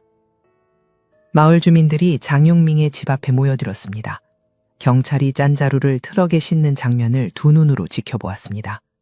자루 틈으로 삐져나온 뼈조각을 본 어떤 여자가 주저앉아 울었습니다. 그 여자의 아들은 2011년에 사라졌고 아직 찾지 못한 상태였습니다. 트럭이 떠나고 집 앞에는 봉인 테이프가 둘러졌습니다. 사람들은 떠나지 않았습니다. 밤이 되도록 서서 그 집을 바라보았습니다. 누군가가 말했습니다. 이 집 앞을 매일 지나다녔는데 매일 아무도 대답하지 못했습니다. 이 이야기를 이해하려면 시간을 38년 전으로 되돌려야 합니다. 1974년 윈난성 진닝현 남먼촌 18살의 장용밍은 마을에서 특별히 눈에 띄는 청년이 아니었습니다. 말이 적고 친구가 거의 없었으며 학교 성적도 중간 이하였습니다. 다만 한 가지 사촌 동생이자 같은 학교 동급생인 루모와는 유독 잘 어울렸습니다. 둘은 자주 한 침대에서 잤고 누가 보아도 사이좋은 형제였습니다. 그해 어느 날 새벽 4시 장용링의 집. 루모는 갑자기 목에 차가운 것이 닿는 느낌에 잠에서 깨었습니다. 눈을 뜨자 장용민이 부엌칼을 들고 자신의 목을 내리찍고 있었습니다. 루모는 반사적으로 손을 올려 칼날을 막았습니다. 손바닥이 갈라지면서 피가 쏟아졌습니다. 비명을 질렀습니다. 형, 뭐 하는 거야? 장용민은 대답 없이 칼을 다시 내리찍었습니다. 1번, 2번, 3번. 루모의 목과 어깨에 8군데 상처가 생겼습니다. 비명소리에 장용민의 부모가 방으로 뛰어들어왔고 아버지가 아들의 팔을 비틀어 칼을 빼앗았습니다. 장용민은 칼을 빼앗기자 멍한 표정으로 서 있었습니다. 마치 방금 일어난 일을 모르는 사람처럼. 경찰 조사에서 장용민은 이렇게 말했습니다. 기억이 안 납니다. 잠을 자다가 정신을 차려보니 칼을 들고 있었습니다. 목류병. 그것이 공식 해명이었습니다. 마을 사람들은 믿지 않았습니다. 잠결에 부엌까지 가서 칼을 가져와 정확하게 사람의 목을 겨눈 것이 목류병이라니. 하지만 법원은 잘났습니다. 6달 노동교양, 그것이 8군데 자상의 대가였습니다. 루모는 목에 평생 지울 수 없는 흉터를 안고 살았습니다. 퇴원한 뒤 장용민을 다시는 찾아보지 않았습니다. 수십 년이 지나 장용민이 연쇄살인범으로 체포된 뒤 기자가 루모를 찾아갔을 때 그는 이렇게 말했습니다. 그 전까지 우리 사이에 나쁜 일은 단 한 번도 없소. 왜 그랬는지 나도 모르오. 아마 본인도 모를 거요. 6달이 지나 장용민은 마을로 돌아왔습니다. 아무 일도 없었다는 듯이. 그리고 4년이 흘렀습니다. 1978년 가을, 남먼촌 생산대에서는 마을 청년들에게 벽돌가마 일과 쌀 판매를 맡겼습니다. 장용민은 16살 양모와 한조로 배정되었습니다. 양모는 키가 작고 말수가 적은 아이였습니다. 장용민보다 6살 어렸지만 일을 열심히 했기 때문에 어른들의 칭찬을 받았습니다. 어느 날 저녁 장용민이 양모에게 말했습니다. 우리 집에 가서 밥 먹자. 쌀 판 돈 18위안 정산도 해야잖아. 양모는 따라갔습니다. 그날 밤 양모는 집에 돌아오지 않았습니다. 이틀 뒤 양모의 가족이 수색을 나섰습니다. 남먼촌 외곽, 갓 파놓은 구덩이 안에서 양모의 시신이 발견되었습니다. 옷이 벗겨져 있었고 팔다리가 꺾여 태아처럼 웅크린 자세였습니다. 목에는 교살의 흔적이 뚜렷했습니다. 경찰이 장용민의 집을 수색했을 때 양모의 옷가지와 소지품이 발견되었습니다. 쌀을 팔고 받은 18위안도 장용민의 주머니에 있었습니다. 장용민은 자백했습니다. 목을 졸라 죽인 뒤 옷을 벗기고 사지를 꺾어서 구덩이에 넣었습니다. 왜 죽였느냐는 질문에는 대답하지 않았습니다. 34년 뒤 연쇄살인으로 체포되었을 때와 똑같이 동기를 말하지 않았습니다. 16살짜리 소년을 집으로 데려가 목을 졸라 죽이고 시신을 훼손하고 옷을 벗기고 구덩이에 넣었습니다. 이유는 끝내 밝혀지지 않았습니다. 마을 사람들은 분노했습니다. 전원이 서명을 모아 사형을 탄원했습니다. 4년 전 사촌의 목을 찌른 것도 이 사람이었는데 이번에는 사람을 죽였으니 반드시 사형에 처해야 한다고. 1979년 진린현 법원은 장용민에게 사형을 선고했습니다. 다만 집행유예 2년, 사형 선고이 돼 바로 죽이지는 않겠다는 뜻이었습니다. 2년 안에 재범하지 않으면 감형될 수 있었습니다. 마을 사람들은 어이가 없었습니다. 시신을 그렇게 만들어 놓고 사형유예라니 세상에 그런 법이 어딨어? 하지만 판결은 뒤집히지 않았습니다. 장용민은 윈난성 제1교도소로 이송되었습니다. 교도소에서의 19년, 장육민은 모범수였습니다. 단 한 번의 징계도 받지 않았고 시키는 일은 군말 없이 해냈습니다. 작업장에서 성실히 일했고 교도관에게 예의 바르게 굴었습니다. 하지만 교도소 내에서 이상한 행동이 목격되었습니다. 식당에서 배식된 고기를 받아들면 유독 오래 들여다보았습니다. 작업장에서 고기를 다루는 일이 있을 때면 다른 재소자들보다 칼질이 정확하고 빨랐습니다. 교도관 한 명이 훗날 이런 말을 남겼습니다. 고기 써는 솜씨가 이상하리만큼 깔끔했어요. 주방 출신도 아닌데 뭐라고 해야 하나 익숙해 보였어요. 19년간의 모범적 복역, 가명에 가명을 거듭한 끝에 1997년 9월 장육민은 41살의 나이로 세상에 나왔습니다. 교도소 정문을 나선 그에게 마중 나온 사람은 아무도 없었습니다. 버스비가 없었습니다. 장육민은 교도소에서 남먼촌까지 수십 킬로미터를 걸었습니다. 해가 질 때쯤 마을 어귀에 도착했습니다. 19년 만의 귀향이었습니다. 집은 없었습니다. 그가 떠난 사이 건물이 무너져 폐허가 되어 있었습니다. 부모는 이미 세상을 떠났고 형은 타지로 장가를 갔고 누나도 떠난 뒤였습니다. 마을에 그를 기다리는 사람은 단 한 명도 없었습니다. 장육민은 무너진 집터 위에 섰습니다. 그날 밤 그가 어디서 잠을 잤는지는 아무도 모릅니다. 1997년 가을 남먼촌으로 돌아온 장육민을 맞이한 것은 폐허뿐이었습니다. 마을 행정 담당자가 그를 불러앉혔습니다. 전과자라 해도 호적이 이 마을에 있으니 최소한의 지원은 해야 했습니다. 소규모 농지 한 떼기와 디바오, 즉 농촌 최저 생계비가 지급되었습니다. 한 달에 50위안, 하루 3끼를 죽으로 때워도 바듯한 금액이었습니다. 장육민은 무너진 집터를 손수 고쳤습니다. 벽돌을 주워 쌓고 비닐을 덮어 지붕을 만들었습니다. 새벽마다 밭에 나가 채소를 심었고 해가 지면 집으로 돌아왔습니다. 어둠 속에서 혼자 밥을 짓고 혼자 먹고 혼자 잠들었습니다. 마을 사람들은 그를 피했습니다. 장육민이 골목을 오면 반대편으로 돌아갔고 장육민이 우물에 물을 기르러 오면 슬쩍 자리를 떴습니다. 마을 잔치에도 장례식에도 명절 모임에도 그를 부르는 사람은 없었습니다. 그 사람은 사람을 죽인 사람이잖아. 눈도 안 마주치는 게 편해. 마을 주민 한 사람의 말이었습니다. 아무도 반박하지 않았고 아무도 다르게 행동하지 않았습니다. 장육민은 마을 안에 살고 있었지만 마을에 속한 사람은 아니었습니다. 그로부터 수년이 지난 어느 겨울밤 장육민의 집에서 신음소리가 흘러나왔습니다. 위험괴양 출혈이었습니다.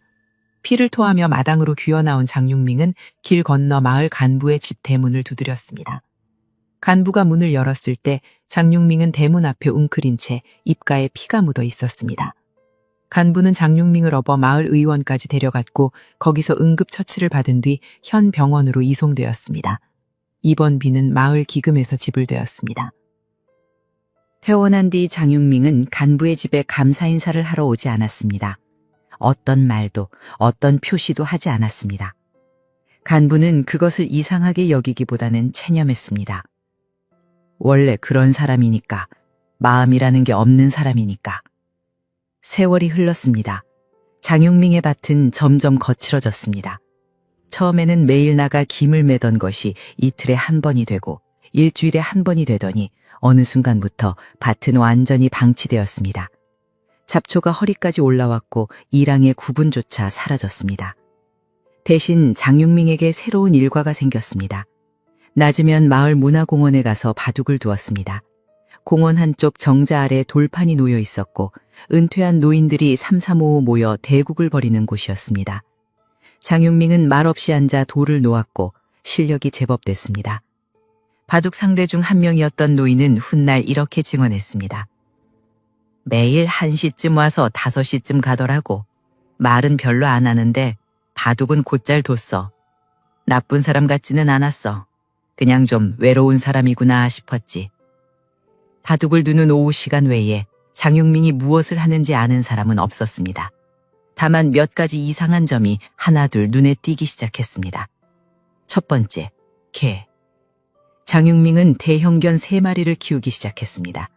시골에서 개를 키우는 건 흔한 일이었지만 이 개들은 달랐습니다. 덩치가 비정상적으로 컸고 밤마다 울부짖듯 짖어댔습니다. 이웃이 항의하면 장육민은 무표정하게 말했습니다. 개가 집을 지키는 거다. 원래 시골개는 밤에 짖게 돼 있다. 두 번째, 텔레비전. 밤이면 장용민의 집에서 텔레비전 소리가 최대 음량으로 울려 퍼졌습니다. 서너 집 건너에서도 들릴 정도였습니다. 이웃이 물으면 역시 같은 표정으로 답했습니다. TV 소리가 있어야 잠이 온다.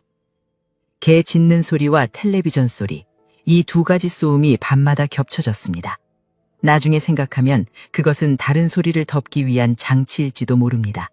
하지만 그때는 아무도 그렇게 생각하지 않았습니다. 세 번째, 고기. 2008년 장용민의 삶에 변화가 생겼습니다. 마을 뒤편 농지가 정부 개발 사업에 수용되면서 그는 보상금 3만 2천 위안을 받았습니다. 적지 않은 돈이었습니다. 장용민은 그 돈으로 집 뒤에 소형 냉동 창고를 지었습니다. 이웃에게 창고를 임대해 수입을 얻겠다고 말했습니다. 그 무렵부터 장용민은 장날이면 시장에 나가 고기를 팔기 시작했습니다. 얇게 점이고 소금에 절인 건조육이었습니다. 타조고기라고 했습니다. 이게 타조고기야? 여기서 타조를 어디서 구해? 장에 나온 아낙네가 물으면 장용민은 짧게 대답했습니다. 아는 사람한테서 가져오는 거다. 값이 쌌습니다. 시중 고깃값의 절반도 안 됐습니다. 의심을 가질 만도 했지만 시골 장터에서 싼 고기를 마다할 사람은 드물었습니다. 몇몇 단골이 생겼고 장용민은 장날마다 고기를 내다 팔았습니다. 네 번째, 도굴. 마을 뒤편 산에는 공동묘지가 있었습니다. 장용민이 밤에 그곳을 드나든다는 소문이 돌았습니다. 묘지에 묻힌 부장품을 파내 되파는 것이라고 들었습니다. 확인된 사실은 아니었지만 아무도 확인하려 하지 않았습니다. 장용민에게 말을 걸 사람 자체가 없었으니까요. 이 네 가지, 개와 텔레비전과 고기와 도굴, 따로 보면 각각 하찮은 일이었습니다. 시골에서 개를 키우고 텔레비전을 크게 틀고 고기를 팔고 묘지를 쥐지는 것, 불쾌할 수는 있어도 경찰을 부를 일은 아니었습니다. 하지만 그 네 가지를 한 줄로 이으면 전혀 다른 그림이 되었습니다. 그 그림이 완성되기까지는 아직 시간이 필요했습니다. 2012년 설날 장용민은 집문 대문에 춘년을 붙였습니다. 중국에서는 설에 빨간 종이에 금색 글씨로 복을 비는 문구를 써서 문에 붙이는 풍습이 있습니다. 하지만 장용민의 춘년은 달랐습니다. 흰 종이에 검은 먹으로 이런 글귀가 적혀 있었습니다. 음양이 갈라지고 생사는 운명이다. 중국에서 흰 종이에 검은 글씨는 상을 당한 집에서나 쓰는 것이었습니다. 살아있는 사람의 집 때문에 붙이는 것은 금기 중에 금기였습니다. 설날 아침 그 출년을 본 이웃 한 사람이 등골이 서늘해지는 느낌을 받았다고 했습니다. 그걸 보는 순간 저 사람 머릿속에는 보통 사람과 다른 게 들어있구나 하는 생각이 들었어요. 근데 그게 뭔지는 몰랐지. 그냥 무섭다는 느낌만. 그 출년이 붙은 대문 안쪽에서 무슨 일이 벌어지고 있었는지 마을 사람들이 알게 된 것은 넉 달 뒤였습니다. 장용민이 석방된 1997년부터 체포된 2012년까지 15년. 그 15년 동안 남먼촌과 인근에서 사라진 사람은 최소 17명이었습니다. 가장 어린 사람은 12살이었고 첫 실종이 확인된 것은 2007년 5월 1일이었습니다. 그날 한 아버지가 12살 아들을 밭에 데려갔습니다. 2007년 5월 1일 노동절. 윈난성 진잉현 남먼촌의 아침은 더웠습니다. 이른 아침부터 기온이 30도를 넘길 기세였고 밭에 나온 농부들은 저마다 수건을 머리에 두르고 있었습니다. 리웨이둥은 12살 아들 리샤오를 데리고 밭에 나왔습니다. 외아들이었습니다. 아이는 아버지 옆에서 모종을 나르고 호미질을 거들었습니다. 키가 작아서 호미가 어깨 위로 올라갔고 그때마다 리웨이둥이 웃으며 자세를 잡아주었습니다. 이렇게 잡아야 허리가 안 아파. 봐, 이렇게. 아빠, 나도 알아. 맨날 하는 건데. 맨날은 무슨 한 달에 한 번 나오면서. 아버지와 아들은 티격태격하면서도 웃음이 끊이지 않았습니다. 오늘은 노동절 휴일이자 리샤오의 생일이었습니다. 저녁에는 어머니가 국수를 삶기로 했습니다. 중국 남방에서는 생일에 국수를 먹으면 오래 산다는 풍습이 있었습니다. 9시 반쯤 해가 높이 올라 그늘이 사라졌습니다. 리웨이둥은 아들의 이마에 맺힌 땀을 보았습니다. 야, 너 먼저 들어봐라. 더워서 쓰러지겠다. 가서 쌀 씻어놔. 알았어. 근데 아빠, 나 아까 저쪽 밭에 점퍼 놓고 온 것 같은데 가져가도 돼? 그래, 가져와. 근데 빨리 와. 점심때까지 돌아와야 해. 리샤오는 호미를 내려놓고 밭두렁길을 따라 걸어갔습니다. 점퍼를 놓고 온 밭은 남먼수로 건너편이었습니다. 수로를 따라 걸으면 장용밍의 집 앞을 지나게 되는 길이었습니다. 리웨이둥은 아들의 뒷모습을 잠깐 바라보았습니다. 작은 등이 아지랑이 너머로 점점 작아졌습니다. 고개를 돌려 다시 호미질을 시작했습니다. 그것이 아버지가 아들을 본 마지막이었습니다. 1시간 뒤, 리웨이둥은 밭일을 마치고 집으로 돌아왔습니다. 부엌에 쌀이 씻겨 있을 줄 알았습니다. 하지만 부엌은 아침 그대로였습니다. 쌀자루는 열리지 않았고 솥에는 물도 올려져 있지 않았습니다. 리샤오야! 대답이 없었습니다. 마당을 돌아보았습니다. 아이의 신발이 보이지 않았습니다. 아직 안 들어온 것이었습니다. 이상했지만 리웨이둥은 아직 걱정하지 않았습니다. 아이가 동네 친구 집에 들른 것일 수도 있으니까. 점심을 먹을 시간이 되면 배가 고파서 돌아올 거라고 생각했습니다. 점심이 지났습니다. 아이는 오지 않았습니다. 오후 2시, 3시, 4시. 리웨이둥은 마을을 돌아다니며 아들의 친구네 집을 하나하나 찾아갔습니다. 혹시 우리 리샤오 안 왔어? 오늘 안 왔는데요? 아침부터 못 봤어요. 5시가 되었을 때 리웨이둥의 걸음이 빨라졌습니다. 이건 친구 집에 간 게 아니었습니다. 진청 파출소로 질려갔습니다. 저희 아들이 아침부터 집에 안 들어왔습니다. 12살입니다. 키 한 140에 파란 점퍼를 입고 있었습니다. 접수대의 경창은 시계를 보았습니다. 아직 24시간이 안 됐네요.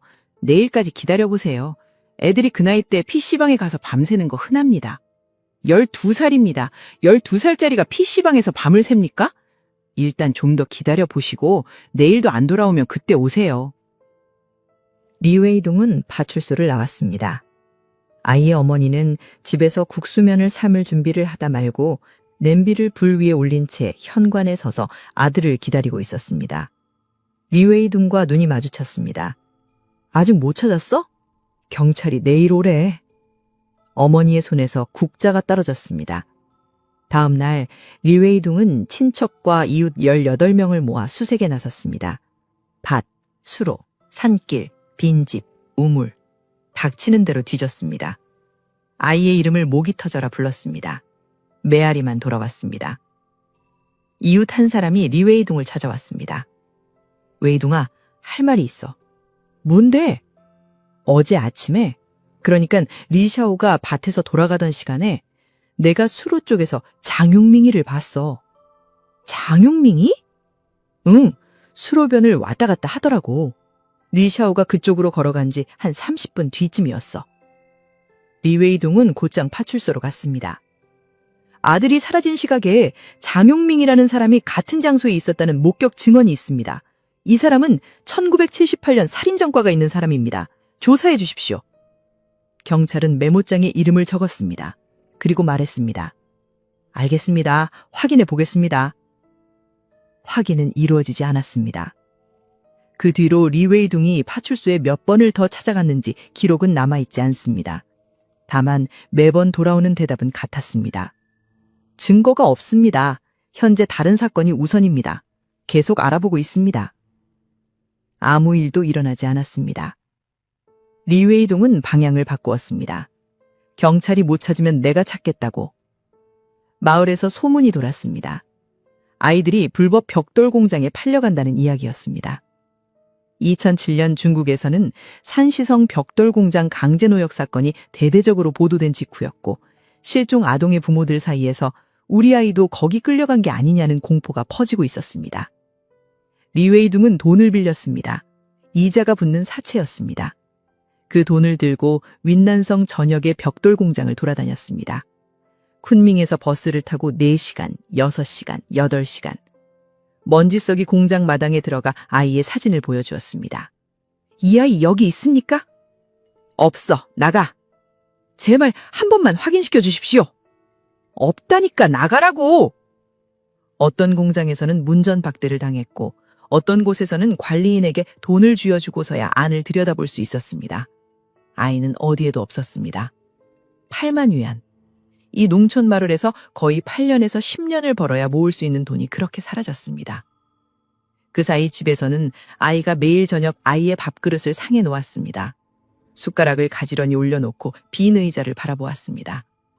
이웃이 보다 못해 말했습니다.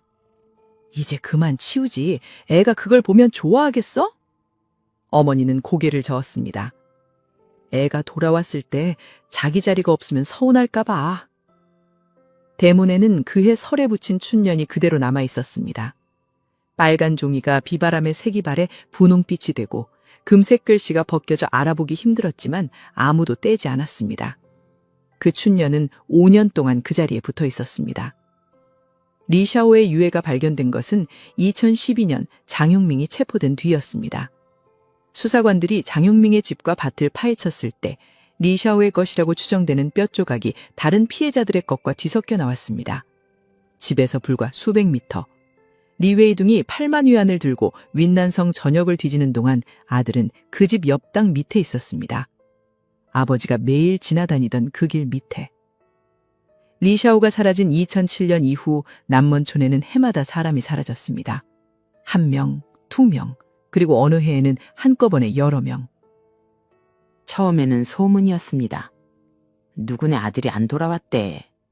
어디 가서 일하는 거 아니야? 소문은 골목을 돌다가 흩어졌고 며칠이 지나면 잊혔습니다. 시골 마을에서 젊은이가 떠나는 건 드문 일이 아니었습니다. 도시로 일하러 가는 아이, 연락을 끊는 아이, 집이 싫어서 도망가는 아이. 사라짐에는 여러 이유가 있었고 사람들은 가장 편한 이유를 골랐습니다. 하지만 2008년 소문이 아닌 것이 하나 벌어졌습니다. 2008년 어느 오후 10대 초반의 소년 밍모가 학교에서 집으로 걸어오고 있었습니다. 남문수로 옆 좁은 길이었습니다. 앞쪽에서 장윤밍이 걸어오고 있었습니다. 밍모는 장윤밍을 알았습니다. 마을에서 혼자 사는 아저씨, 바둑 두는 아저씨, 무서운 사람이라는 생각은 없었습니다. 장윤밍이 밍모를 불러 세웠습니다. 야, 잠깐, 나 좀 도와줘. 집에 나무를 옮겨야 하는데 혼자서 안 돼. 밍모는 망설였지만 어른이 부탁하는 것을 거절하기 어려웠습니다. 장윤밍의 마당까지 따라갔습니다. 마당 한쪽에 나무또막이 쌓여 있었습니다. 밍모가 허리를 굽혀 나무를 잡으려는 순간 뒤에서 무언가가 목을 감았습니다. 밧줄이었습니다. 장윤밍이 등 뒤에서 밧줄로 밍모의 목을 조르기 시작했습니다. 밍모는 숨이 막혔습니다. 손을 올려 밧줄을 잡아당겼습니다. 얼굴이 벌겋게 달아올랐고 눈앞이 까매졌습니다. 그 순간 밧줄이 끊어졌습니다. 낡은 밧줄이라 마차를 건디지 못한 것이었습니다. 밍모는 비틀거리며 마당을 빠져나왔습니다. 뒤도 돌아보지 않고 뛰었습니다. 숨이 턱까지 차올랐고 목에는 밧줄 자국이 붉게 남았습니다. 집에 도착해 부모에게 말했습니다. 장윤밍 아저씨가 나를 밧줄로 목을 졸랐어. 부모의 반응은 뜻밖이었습니다. 뭐? 진짜야? 근데 너 다친 데는 없잖아. 크게 안 다쳤으면 됐어. 신고 안 해? 신고해봤자 뭐가 달라져. 그 사람은 원래 좀 이상한 사람이야. 앞으로 그 근처에 가지 마. 밍모의 부모는 경찰에 신고하지 않았습니다. 아이가 크게 다치지 않았고 시골에서 경찰을 부르는 건 큰일을 만드는 것 같아 꺼려졌습니다. 그리고 장윤밍이 보복할까 두려웠습니다. 밍모의 목에 남은 밧줄 자국은 일주일쯤 지나 사라졌습니다.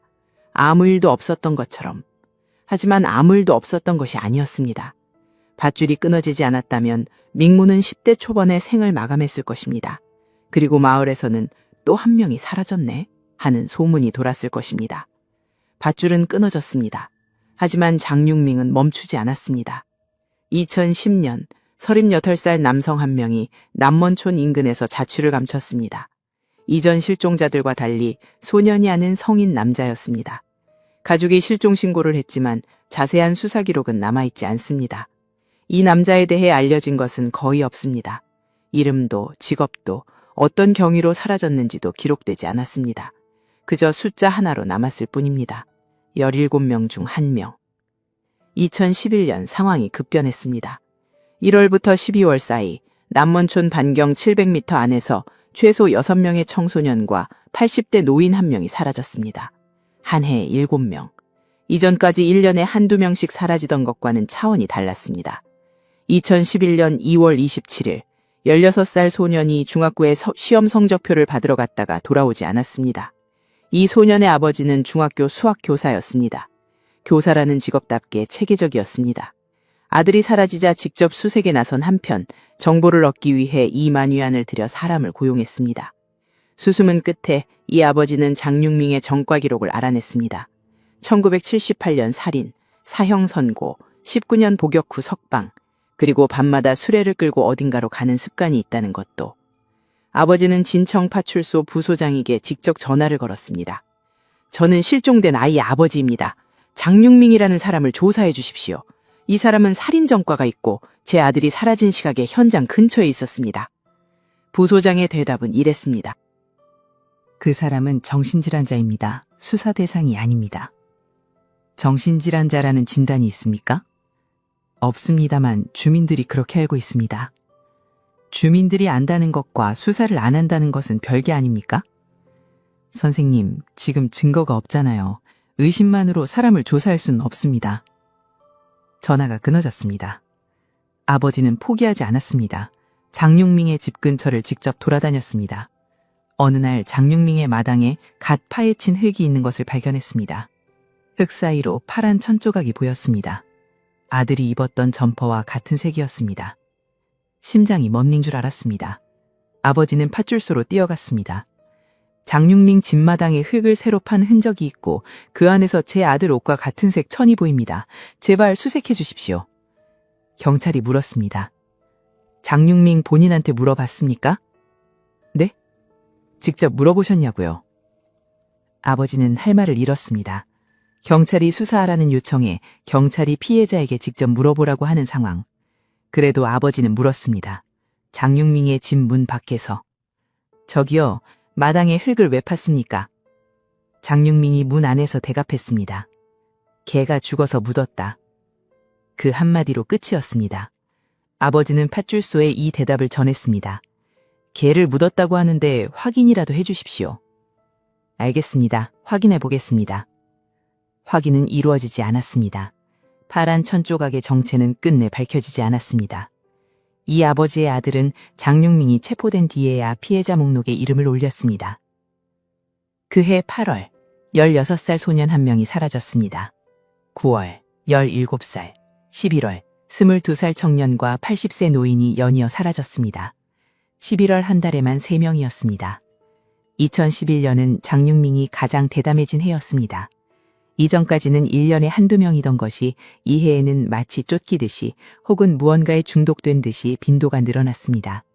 수로 옆에서, 냉동창고 뒤에서, 밭 사이 좁은 길에서. 장소는 달랐지만 반경은 같았습니다. 700m. 그리고 시간도 같았습니다. 오전 9시에서 11시. 장육민이 집에 있는 시간. 사라진 사람들의 부모는 각자 따로 경찰에 신고했습니다. 각자 따로 거절당했습니다. 각자 따로 울었습니다. 이들이 한자리에 모인 적은 없었습니다. 같은 마을, 같은 반경, 같은 시간대에 아이를 잃었으면서도 서로의 존재를 모르고 있었습니다. 경찰이 연결해주지 않았기 때문입니다. 이 부모들이 처음으로 서로를 만난 것은 2012년 5월 청모라는 이름의 한 어머니가 숫접을 들고 마을을 돌아다녔을 때였습니다. 그 이야기는 이미 했습니다. 지금 할 이야기는 그 직전에 벌어진 마지막 사건입니다. 장육민이 체포되기 5달 전에 유일하게 살아 돌아온 피해자의 이야기입니다. 2011년 12월 1일 밤 9시 진잉현 남문촌 기온이 영하 가까이 떨어진 밤이었습니다. 중학교 도서관에서 야간 자율학습을 마친 샤오장이 가방을 메고 교문을 나섰습니다. 집까지 200m, 걸어서 3분이면 닿는 거리였습니다. 얇은 점퍼 하나를 걸치고 있었고 입에서 하얀 입김이 나왔습니다. 교문을 나서자 골목이 어두웠습니다. 가로등이 듬성듬성 있었고 그 사이사이가 암흑이었습니다. 샤오장은 주머니에 손을 질러 넣고 빠른 걸음으로 걸었습니다. 앞쪽 20m쯤에 누군가가 같은 방향으로 걸어가고 있었습니다. 뒷모습만 보였습니다. 키 약 175cm, 회색 외투, 구부정한 자세, 걸음이 느려